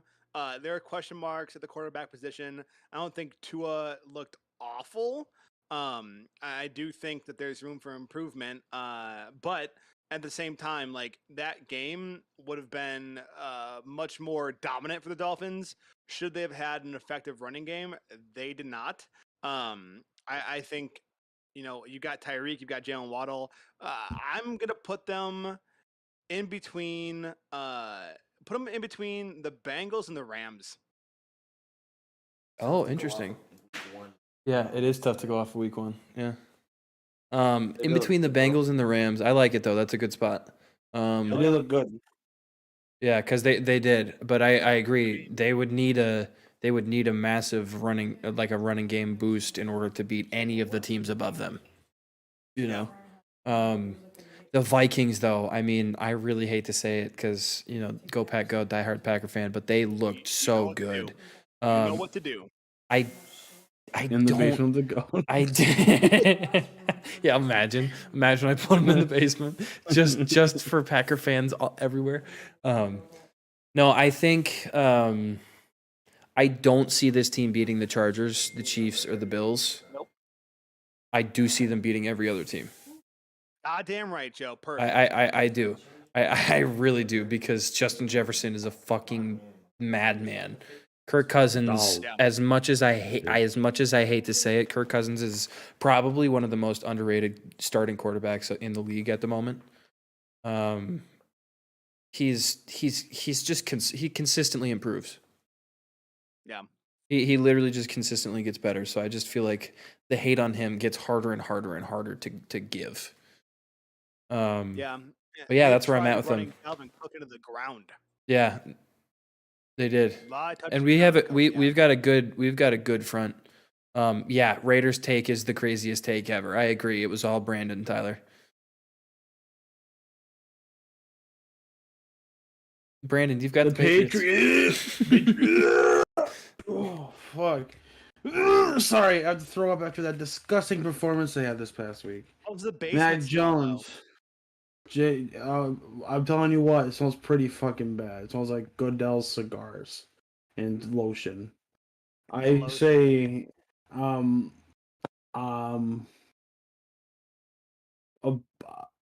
the Jags. Yeah, I don't hate that. I just want to make it clear, all right? Based off this week's performance, I personally would put the Packers in the basement. That's why I put the Raiders in the basement. Because I would put the Packers in the basement below the Raiders. So I just want to make that I get clear. that. I get that for sure. I'm going to waste a veto on, but Jake, you've got the Saints. Saints. Yep, the Saints. Yeah, it was a cool week for the Saints. They stole the game from the Falcons, just like Jameis stole crab legs from that Publix in Florida. I thought all in all, pretty strong. Taysom Hill, running back number 1, book it. Michael Thomas, potentially back. Jarvis Landry, dog. Chris Olave having a productive game for his first showing. I think while they're not going to be a wild card team, I think they're right there. And if you put up the Cardinals against the Saints, I think I'm getting W's with Jameis. So the front of the pack in the no playoffs group? I think so, yeah.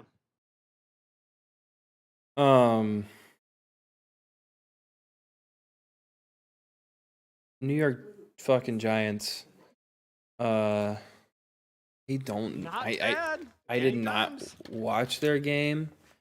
But I mean they beat the Titans, so the Titans are not a bad team by any means. I know Saquon apparently is back. Bad. That's what people are saying. I just because I didn't watch them, I have to go off of like your two's recommendations and what I know about the Giants, and that's that they're not great and they're not probably going to make the playoffs. Saquon's back though. Saquon is back. I just don't know if that's enough. No, it's not. You know, there's like I think it's enough for a couple games. They can get But- comfy between the Cardinals and Lions. Real cozy in there. It's enough to get Saquon some more money in the future. Basically, it.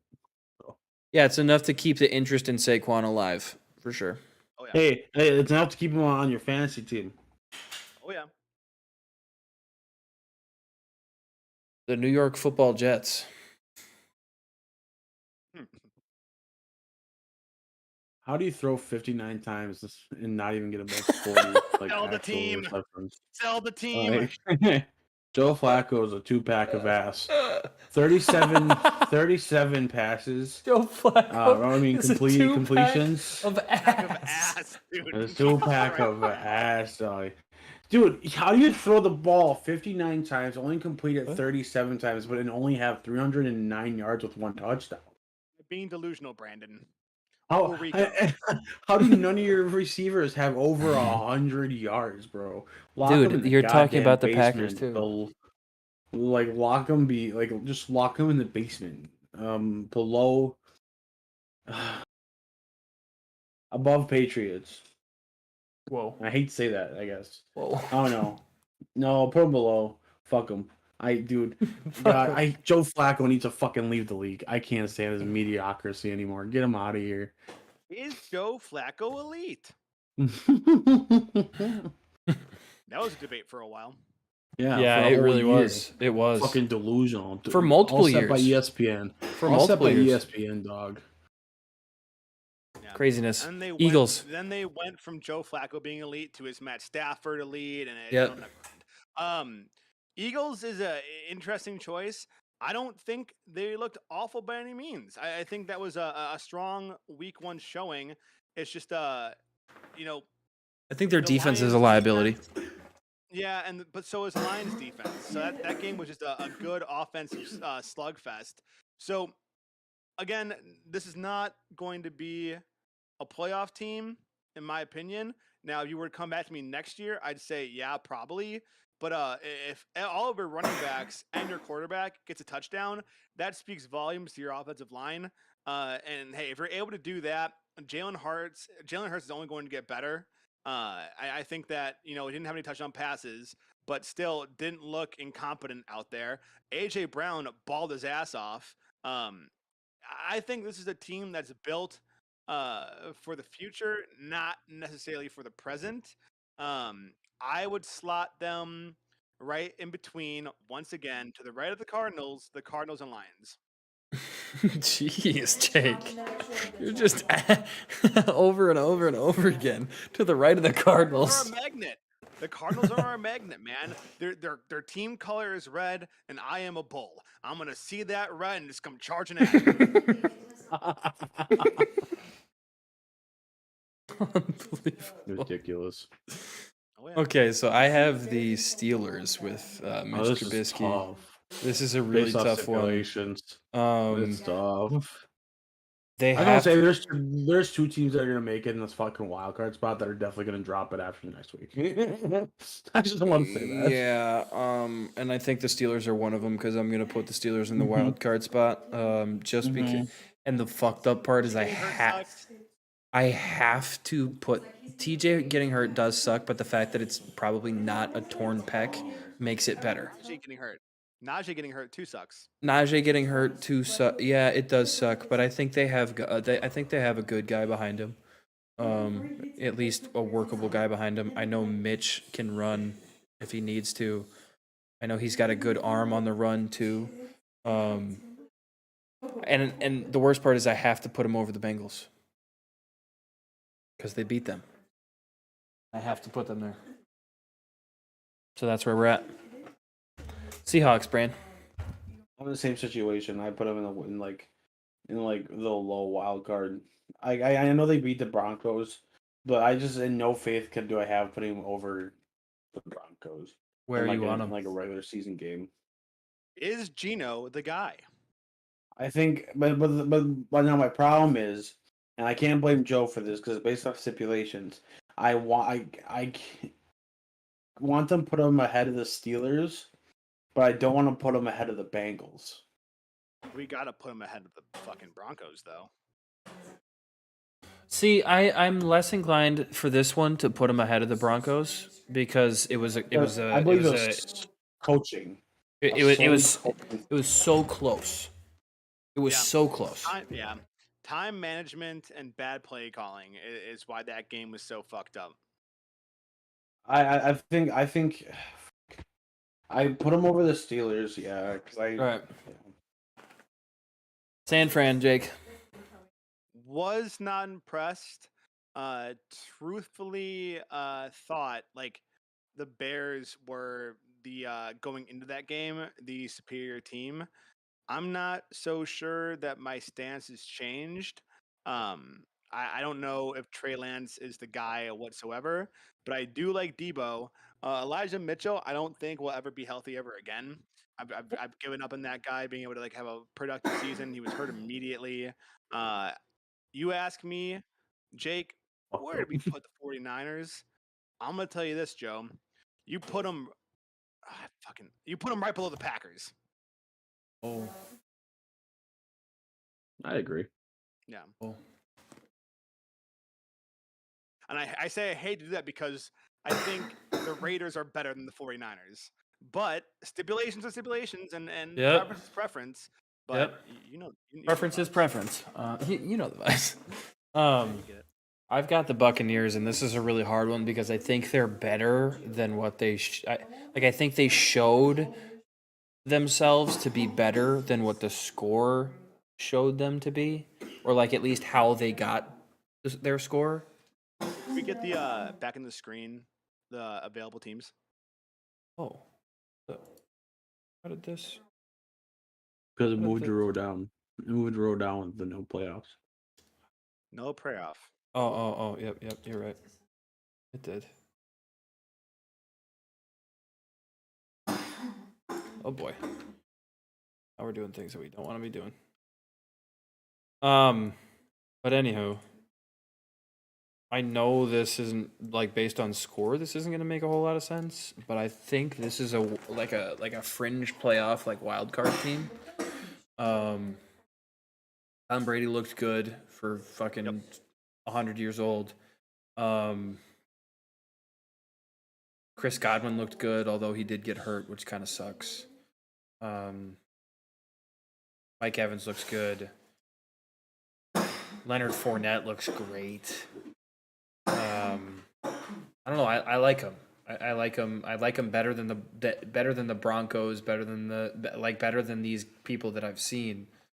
In the wild card spot, I just have a hard time putting them over the Bengals, knowing what I feel like the Bengals are, but with stipulations being what they are. That's where we're at. Top of the wild card, Tennessee Titans.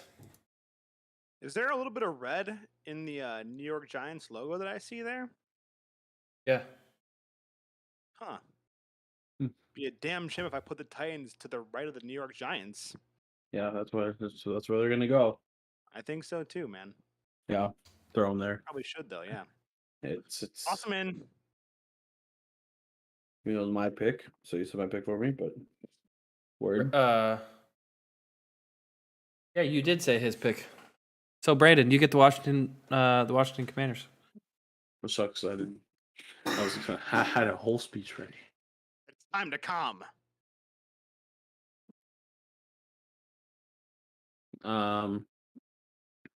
They won against the Jaguars. Carson Wentz had a semi-decent game, I guess. Yeah. Huh? Yeah, no. You almost have to put them above the Packers, below the Bears. Above the Packers, below the Bears. I feel like I agree with that. All right, now vetoes. Keep that same order. Fran? Veto? What's up? Sorry. Veto? Chargers conference champ worthy. I like Agreed. that. Like Yep, that. me too. Jake? Originally my gut said to slot the Packers a little bit higher, but off president, I don't think that's the best idea. I want to move the Raiders. I think, oh man, Yeah, this is a I tough wanna one to move- know where to move them to, but they definitely need to be moved. Yeah, I want to move the Raiders. They lost by 5 points. They didn't look dumb out there. Like you've got a halfway decent quarterback, and you've got weapons: Darren Waller, Devontae Adams. Losing by 5 to man, let me think. That baby. Why don't we move the Raiders in between the? Man, this is really tough. I want to put them in between the Giants and Titans. Okay. I like that. I like Yeah. that. Oh man, this is tough because I was gonna move the Raiders. If I got a chance to give you a bit of influence here, Tom Brady's not going to lose in the wild card round. See, but I think he is. Well, hey, fuck Tom Brady then. Yeah, I think he is. Because he wasn't able to score a touchdown. And as much as I did say before, like, yes, the point total was like touchdown worthy, you do still have to make it into the end zone. And I think any team who's making it to the wild card is going to be able to score a touchdown, and they weren't. So, good defense though for the Buccaneers. Yeah. Defense wins championships. I think I'm gonna go against. I'm gonna go against precedent here a little bit. Who's precedent? Yeah, I thought it was Obama. I'm gonna set the precedent then. Here we are. Here I am setting the precedent. I'm gonna put the Bengals up to second round playoffs. Strictly because I like the way that they turned it around second half. Rules are rules, dude. Yeah, that's where I'm at. That's my veto. Bengals up. It's your role. I don't like it. I don't love it, but it's the only one I had. Here a little bit, don't go stop. I like this. I actually truly think that this is a relatively accurate list. Yeah, or if you turn your head to the right, the list almost looks like a middle finger. Oh my god, it actually kind of does. Whoa. Yeah, a big fuck you to Roger Goodell. Playoff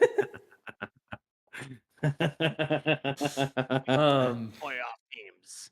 Not you, Raj. Although maybe if you really wanted to be accurate, you might have to switch the Green Bay Packers with the Falcons.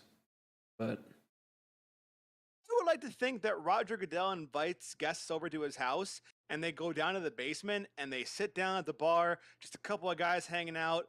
But Goodell just sits there and blankly stares into the pits of whoever he's with souls. No words, no communication, just straight dead-eye piercing. Small little like faint grin on his face. You can see the lights are on, but nobody's home. the lights are on, but nobody's. That's Goodell. That's Goodell in his faint, basement. faint little smile on his face. Yeah, small little grin. And this week he's joined by 5 guests. He's joined by the Falcons, the Patriots, the Jets, the Jaguars, and the Cowboys. And that faint grin and deadly stare has scared Jerry Jones. Jerry Jones thinks he saw the Grim Reaper, and I think Jerry Jones, man, he won't sell the team, but it might be a bucket kicking time for him. He's getting old. No. He's not that old yet. You think they're gonna freeze him in a cryobaric chamber like fucking Mickey Mouse man? Walter? Yes, 100%. 100%. I think he would do that. Yeah. Who would win in a fight, Walter White or Walter Disney? Walter White. Well, Walter White has drug connections, but no, you gotta think about it this way. Mr. Disney, man, he's got a lot of investors who would go at great lengths to protect him. I don't think any amount of ricin would be able to get to Mr. Disney, but that's just my 2 cents. All I know is that Walter White is the one who fucking knocks. So he's not meth. So yeah. But this is the tier list. We're gonna be going through this every week. Live updates every week. Knee-jerk. Chat, remember, these are knee-jerk reactions to the current week. So this list is very fluid and it will change. It should change. On Twitter. We post this list on Twitter to avoid harassment from the dum-dums out there. We got to make a note saying this is knee-jerk reaction to week 1. If the season ends today, where do we think each team belongs? Exactly. Yep. Oh, yeah. And so without further ado, boys, what's the plans for After Hours? I'm down to hop on the Zone of the War variety. Yeah, I'll play a little bit of Warzone for sure. But play a couple games. I do have an 8 a.m. tomorrow that I do have to go to bed relatively not early, but relatively early. But stick around for After Hours chat, as always. Thanks for hanging out with us. I am gonna go do something. It should only take me a couple minutes. But I'm just gonna put Bran and Jake on the live screen. I know the cameras will go off. So you guys will just entertain the masses with your voices. But I will be back soon. I forgot what name was Stalling Rug for. May I partake? If not, no biggie. I know it's After Hours with the boys, so no hard feelings. If not, yes, Tyler, join the Discord and entertain the masses with us. Dad, I think Joe's going to go try and save Brett Favre. We did say that was our plan. Are you spots, Tyler? Meet you guys in the stream room.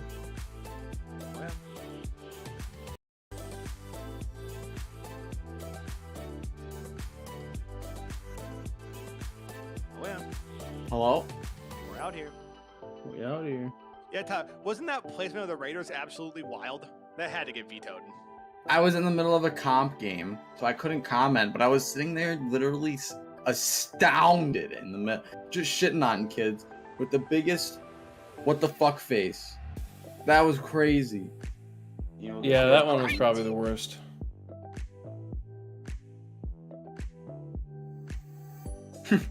No, he's back.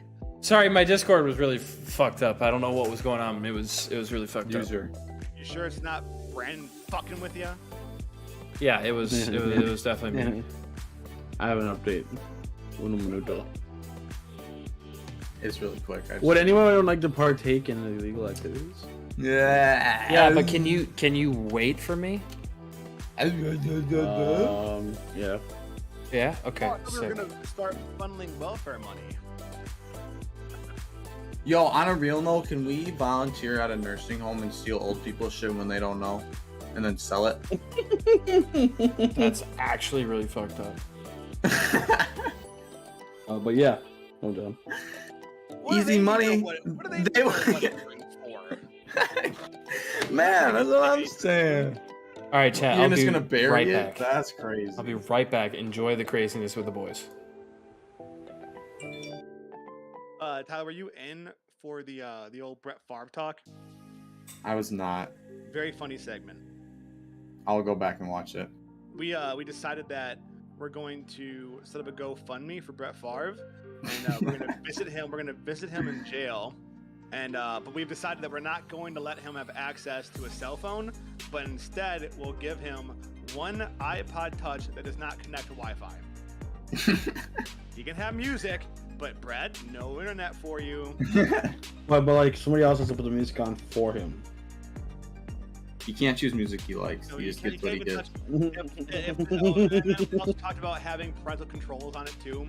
So like if Brett's trying to get frisky and play Slow Jams by Kanye and crank his hog in his cell, we're not going to let that happen. We can't do that, Brett. We're sorry. Instead, it starts playing learn your lesson. It starts playing the American Boy Fortnite song. Go from Kanye to Fortnite guy. Oh, the What? best for the entire talk though is we made up a scenario of a new Longest Yard remake where Brett Favre and Henry Ruggs dominate the prison yard. Don't say So- we. Bro, throw in. Bro, with Mike Vick at QB2, Alvin Kamara and Kareem Hunt at running back 1 and 2. Simpson as your coach? Man, That'd be a killer team, huh? Ray Lewis on the defense. Oh yeah. Oh yeah. Oh man, you know who else we can get? That dude who shot himself in the dick on the Giants. His name is, it's right there. Percy Harvin? Is Percy The Harvin the old Vikings receiver. Is Percy Harvin the dick shooter? BP shooter. No. Not Percy Harvin. No, who was that dude? You guys know what I'm talking about? No. Giant I'm player gonna be shoots himself in penis. Plaxico Burress is who I'm thinking of. Don't know who that is. Wait, Plexico? Plaxico Burress, yep. Okay. Yeah. He shot himself in the leg, pretty close to his dick though.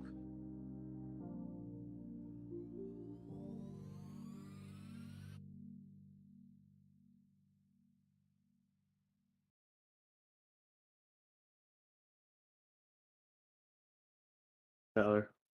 Mm.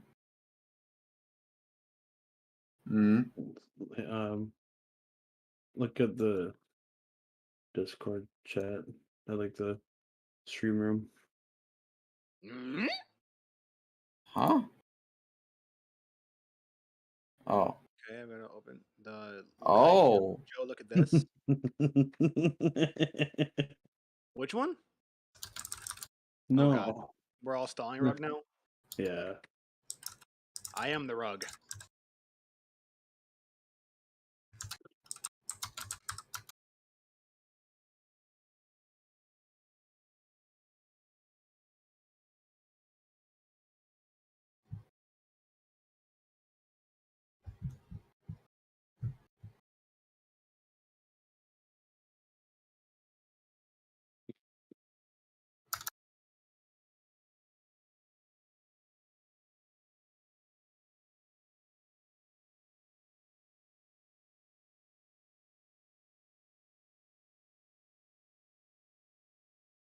Chat, how are you guys doing? How are you guys doing? Who in here? Who in here playing with the hog? Oh yeah, hog guy. You in here like the video?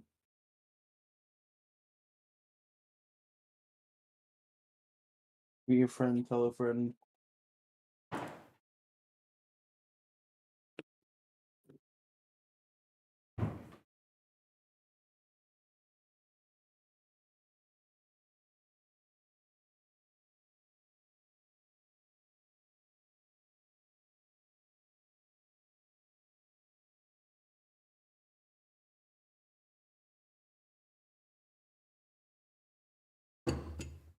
I really want to make that Henry Ruggs joke on my timeline, but I'm afraid of the backlash that might get. Yeah, that might get a considerable amount. To be honest. Not from the Brett supporters, more so for the people who are sensitive to, celebrities killing innocent people while drunk driving in Las Vegas. Not great. Okay, dude. Hi, Joe. Joe, look at this feature. Yeah, now you look at it. What the fuck? Fucking sent. Holy shit, that was months July ago. 4th. Oh my god. Yeah. 4th I'm of sure July, I've seen this. bastard. I'm sure I've seen this before. I'm sure I've seen Sure. that before. Sure.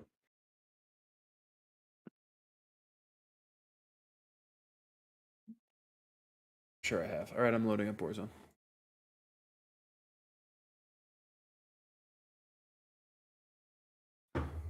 Loading into the war zone. Right.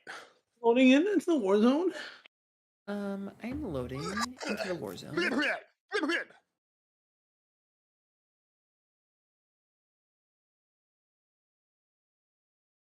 ready war to zone. do drugs. Loading into it. Day of Christmas. I'm sorry. What did you say to me? Are we ready to do drugs? I'm getting them ready. Getting myself ready. Or calling Jakes. 3 French Jakes, 2 turtle Jakes, and a Jake in a Jake tree. Oh yeah. Yep. Oh yeah. If you had to pick a tree, what would a Jake tree be? It would be. Oh man. The cannabis tree. No, I think That's not a tree. That's a plant. I think I'd be man, a blue spruce. Blue spruce. Yeah.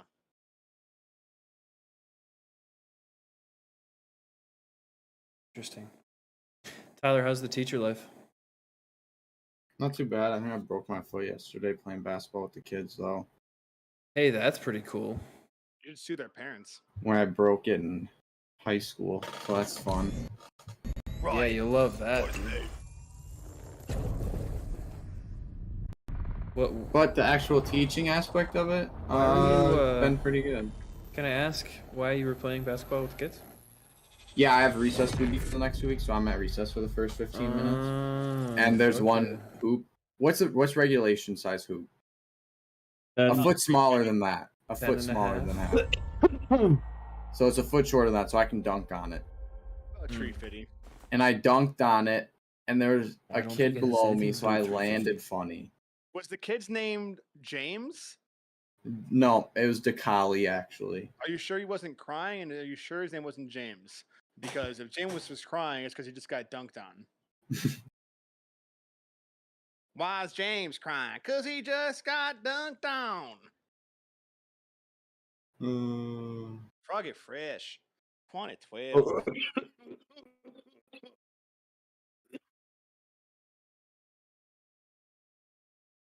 Was that a cheers that I just heard?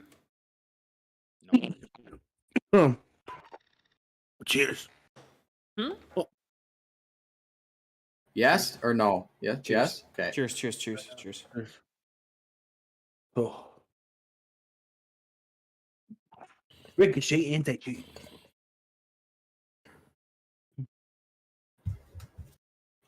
What are you puffing on over there, Tyler? In a tree. Penis. Yeah, oh yeah. Love that. Penis. Yep, you heard me right. Joe loves penis. Darius. Are you actually gonna shame me for that in 2022? Really? Ooh. Yeah. All right, what was the question again? What you puffing on over there, big dog? Nothing. The shop that I go to, they started making this I don't know, that like Delta 8 essentially. Oh yeah. But my roommate's birthday, Aiden, the other day. Mm-hmm. I got him. Have you heard of the Puffco Peak? Yep, sure have. I bought him that. And I'm Expensive stoked piece. to fucking use it. It's worth every penny. Tell ya. Have you used one? Sure have. Do you own one? No. What I can tell you is you'll put it in there first. You'll press the button to turn it on. Let it heat up and turn green. And you do it from your phone. You can, yeah. It's so sick. Um, Imagine playing games and in the background that shit is just heating itself for you. and then once it's ready and you start hitting it, then I recommend starting the heating process again. And you'll get like the full. Okay. You won't have too much residue left over. Why the fuck have I not gotten an invite? Because I had to restart the game because on the PC, when you load in, it will sometimes say checking for updates, and then it will Not update, sometimes. and it will say update requires restart, and then you have to restart the game, and it takes 4 years to load in the first place. Joe, don't blame you. just join my party when you get here. When you get done. No, Tyler, what's the gun that we get for this Villain's Vengeance? What gun What? is this? The well gun? Where? Go to Last Stand. That's On MP40. Are you sure? Yeah, 100% MP40. What MP40 do I have in my? Why can't I see it? connect to the services, you bitch. I already Why have the can't- Villain's Vengeance. I don't. Where do? Go to. Okay. Are you on? I'm assuming you're in SMGs. Oh, I'm an idiot. Never mind. Haha, silly me.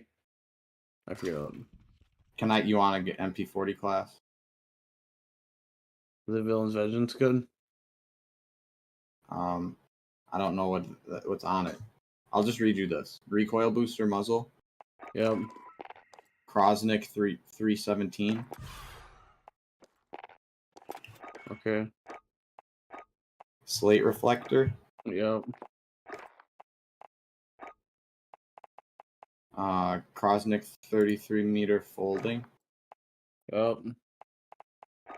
brace, and then quick, Yep. taped grip, fourth one down. I don't have that one yet. Okay. It gives you mobility. Is there any of these that give you mobility? Yeah. The 45 round mag. The leather grip does. Yep, I get the 45.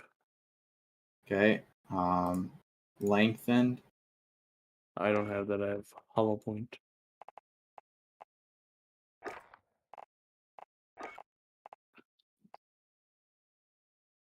I would either do I would probably do subsonic or FMJ. Yeah, I would do the FMJ if it was. And then the hand stop's the last one.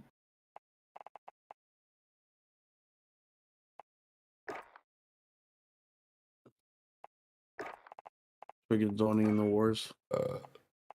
Invite? Yo, yeah, I'm waiting for one too. Yeah, you can't say that. I sent you 3. No, I'm getting pissed off. Where's my invite? I sent you 3. I've also yeah, sent you an so- invite. I'm just gonna join your game.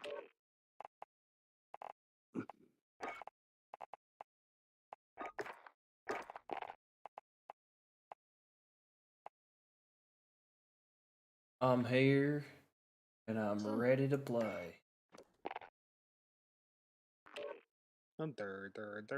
Doy.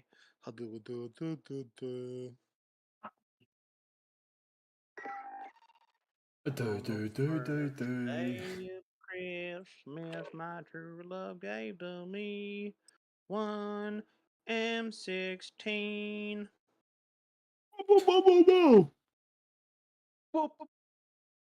Y'all, SpongeBob SquarePants. SpongeBob SquarePants.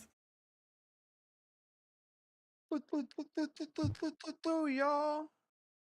Yo, the kids were frying my ass yesterday at work. Let me tell, like, just like innocent kid shit that like low key hurt.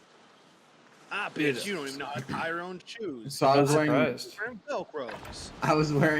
loafers, tough ass outfit on. So one of my favorite outfits. Such a dope fit. Let me stab it. That's our favorite outfit anymore. These fucking kids look at me, right? And the first one in the morning goes, Mr. Bierman, I never knew you were a tap dancer. Get fucked. Yeah. What was your response? Fuck my answer to that. I'm not letting that conversation go any farther than it I already tapped Auntie's mom pussy last night, kid. End of the day, this kid walks by, he's in 5th grade, not my class. He goes, have a good day, Papa Longlegs. Which I was like, what the fuck? Then his little brother, who's in kindergarten, goes, Mr. B, why are you dressed like a leprechaun today? Get fucked. My God, you're the worst. Disgusting game.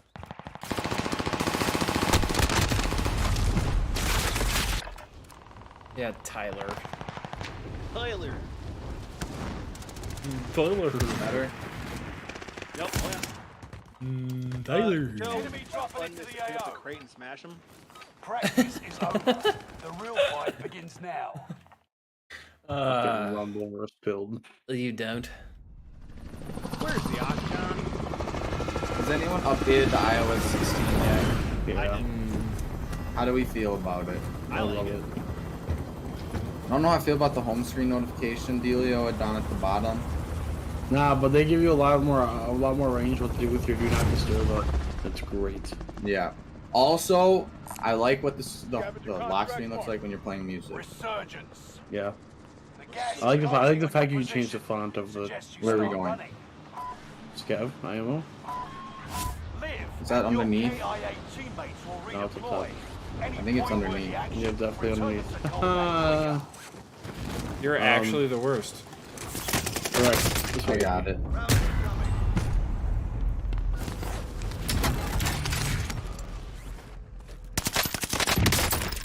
Taking shots. I literally blame you for my death. Okay.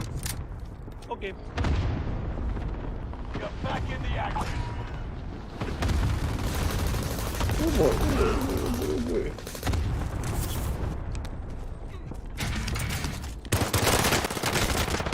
Round incoming. Help!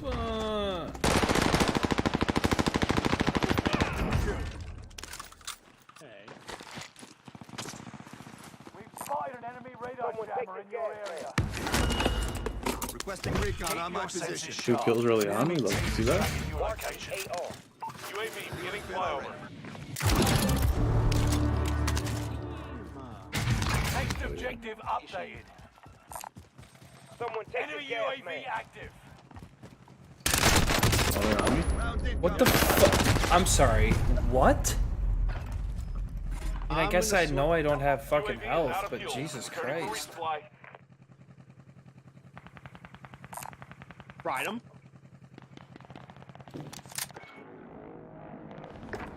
Do better this time. Guy over here. Tango. Oh my God, guy behind me.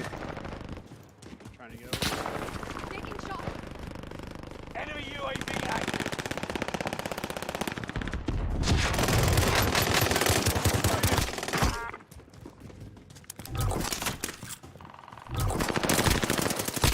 Shit.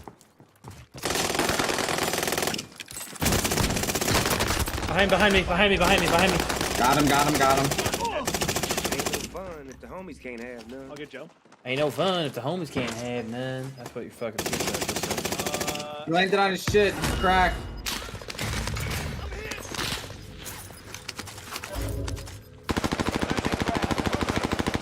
Hostile dropping into the area. Watch the skies. Yeah, he's locked in here. Behind. Oh, just had a little bit of Yeah, lag. man. UAV active. Definitely don't need the munitions box. updated.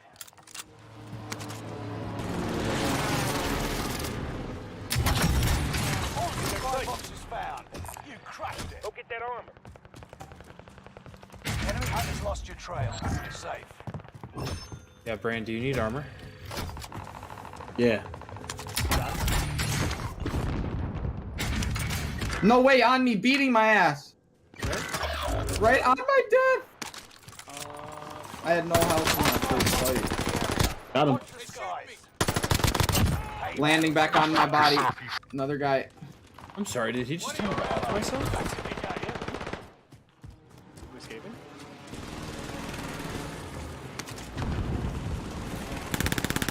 Oh shit. Loadout drop inbound. Right here, I mean. Yeah, I'm doing good too. Oh, fuck, dude. These guys are not missing right now. Away. Yeah, just silly for them, neither am I. Safe zone relocated. I mean, I'm not really either, but, I mean, fuck. Escape to that cash. Go stop them. I just don't have the health when I get to them. What the fuck? Enemy dropping into the AO. On me, on me, on me.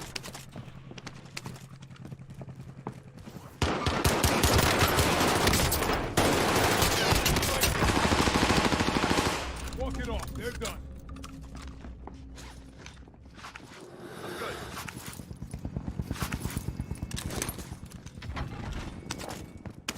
This is actual insanity.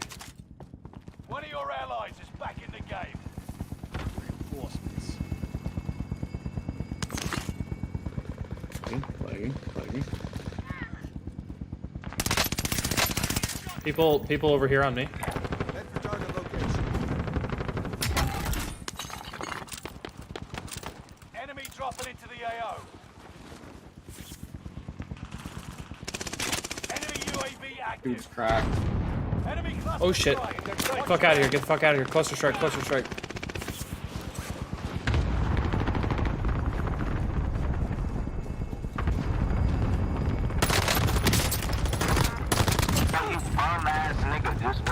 Only 25 left. Keep moving forward.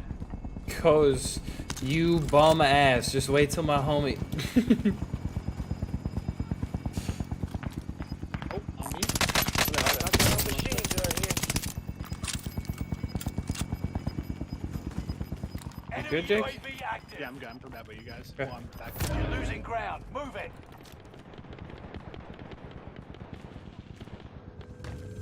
I'm kind of like chopping a bit. Hostile dropping into the area. Turn around, guys. Turn around. Turn around. Correct.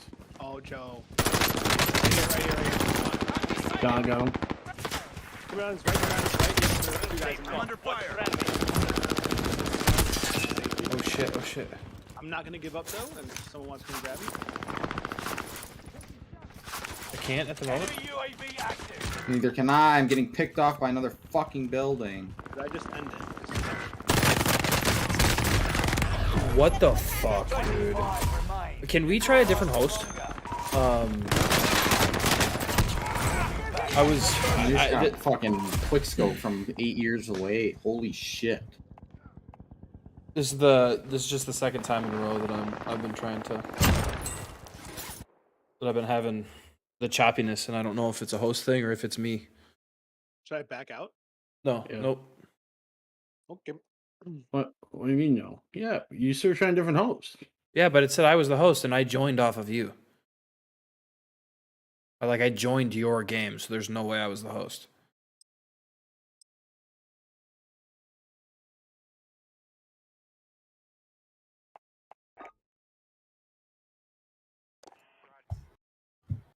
So what are we doing?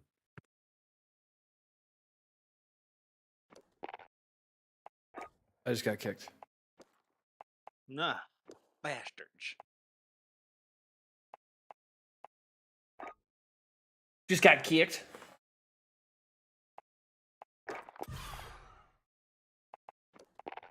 Alright, I'm here.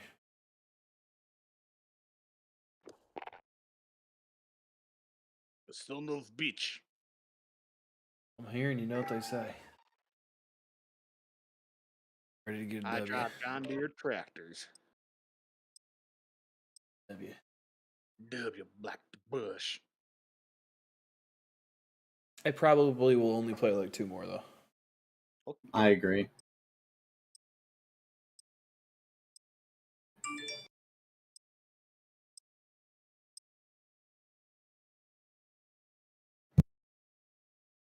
We're good. Only 2 more games. It calls for another dub. Another dab.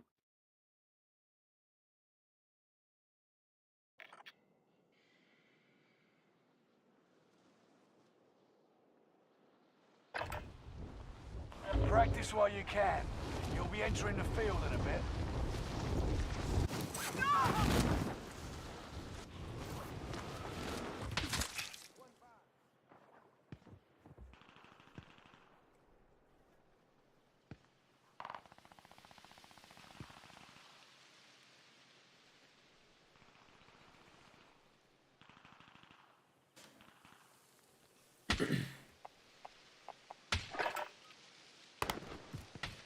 Hostile dropping into the area.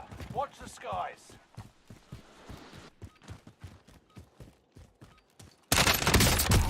Hostile removed.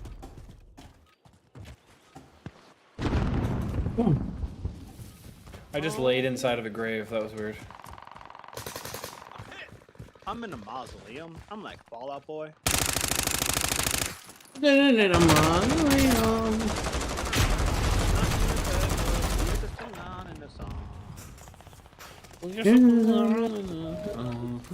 Preparation's done. Time to deploy to the war zone. Break a nail.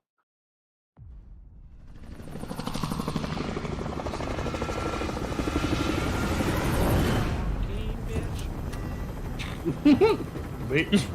The wrong team, bitch. I think Zach's leaving. You're dropping frames, Joe. I know I am. Don't talk to me about it. Resurgence. Be advised, gas is closing in. Proceed to the safe I'm zone. literally rocking a 50 FPS right now. Live and your KIA teammates will redeploy. Any 50 point-worthy action web will return PS. to the combat quicker. L. Kill all In a targets. mausoleum. Supply box located. Move to secure. I'm gonna assume 50 remain in the AO. Try to Pokemon. cover your tracks. There's an enemy team hunting for you. Enemy dropping into the Gotta AO. catch 'em all. Enemy UAV active. No. Next Pokemon objective goes. updated. Enemy UAV active. Ooh. I play Pokemon. Go get that armor. Go every day. I play Pokemon Go. When I wake up, I play Pokemon Go. Bitch. Enemy UAV active. Field upgrade tag. Field upgrade tagged. Weird hearing Snoop Dogg in my headset. Next objective updated.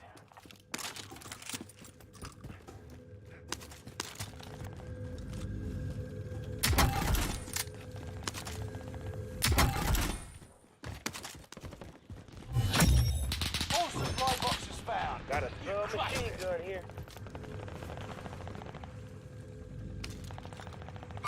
Tango. Waypoint mark. Enemy Move. UAV active. Tango.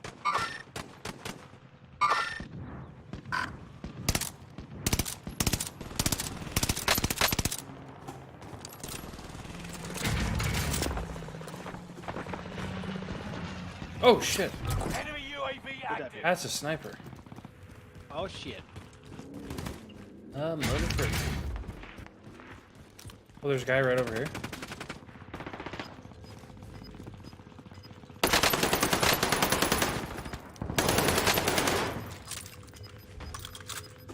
You outmaneuvered the enemy trackers. Clever sneaks. Gas is running. I'm sorry, what? I might be hopping off after this game. I think I'm having internet issues or something. Shots. There's a coward fraud. Take that, coward fraud.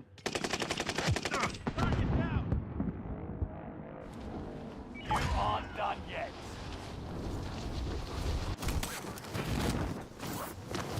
Enemy UAV Oh, how do I mark? I'm the controller. Oh, there's a full squad. Yep, you see him? Oh, they found me. Well, that's not ideal.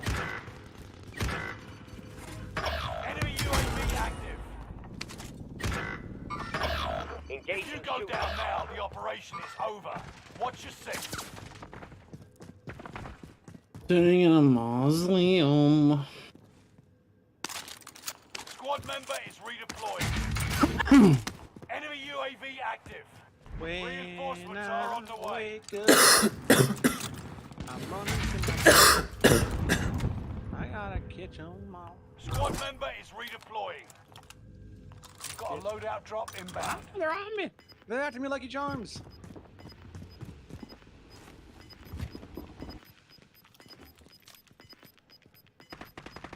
Enemy UAV active. They're on me. Gas is hiding. inbound. Marking new Five. safe. Yeah, okay.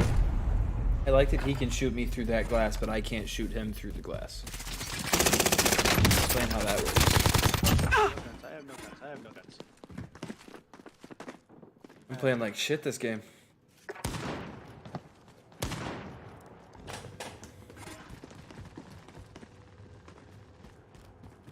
They like absolute buttonholes.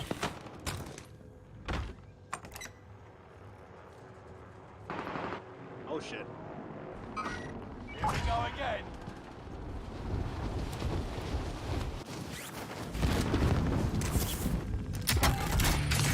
Hello. How can I help you? Enemy cluster strike. Watch your heads. Got a submachine gun here. Go get that on. Got a can of used baked beans? What? Enemy UAV active.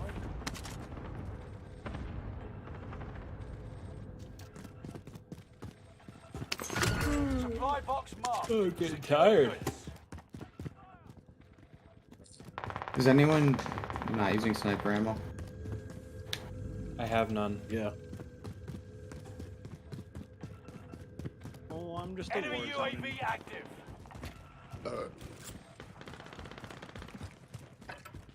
Dropped it, I think. No, I'm getting aimed at. Uh oh. Enemy dropping into the AO. Enemy UAV active. Behind us too. Getting aimed at from behind. Gas is right on your tail. Man, oh man, if only I knew how to mark on controller. Up on the D-pad. You know, I'm gonna press up on the D-pad pretty soon here, huh? Oh yeah. Allied UAV overhead. Hunt them down. What does Fox do? There.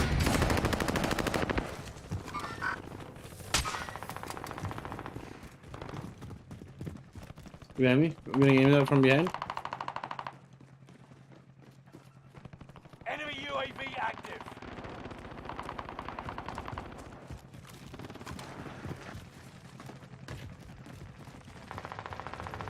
Allied UAV overhead. Hunt Yep. them Oh yeah, down. Tyler.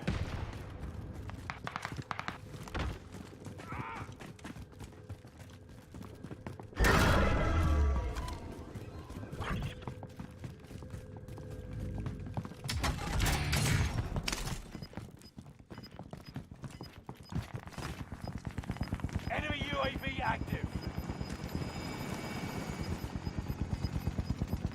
Gas is inbound. Marking new safe zone. Enemy UAV active. He's fried. He's fried. Oh. Fire sale is active.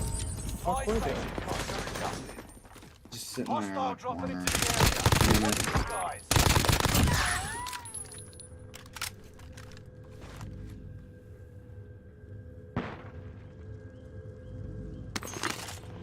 Squad member is redeploying. Wait, what? What did he spawn in with? Why does he spawn in with the fucking striker? I just found him. Yeah, but why? Doesn't make sense.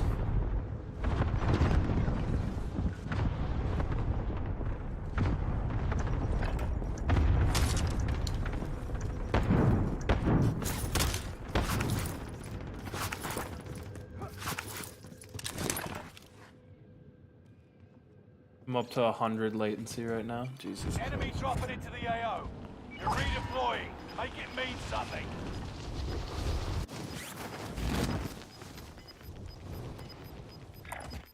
Moving. He just got Right on your tail. banged.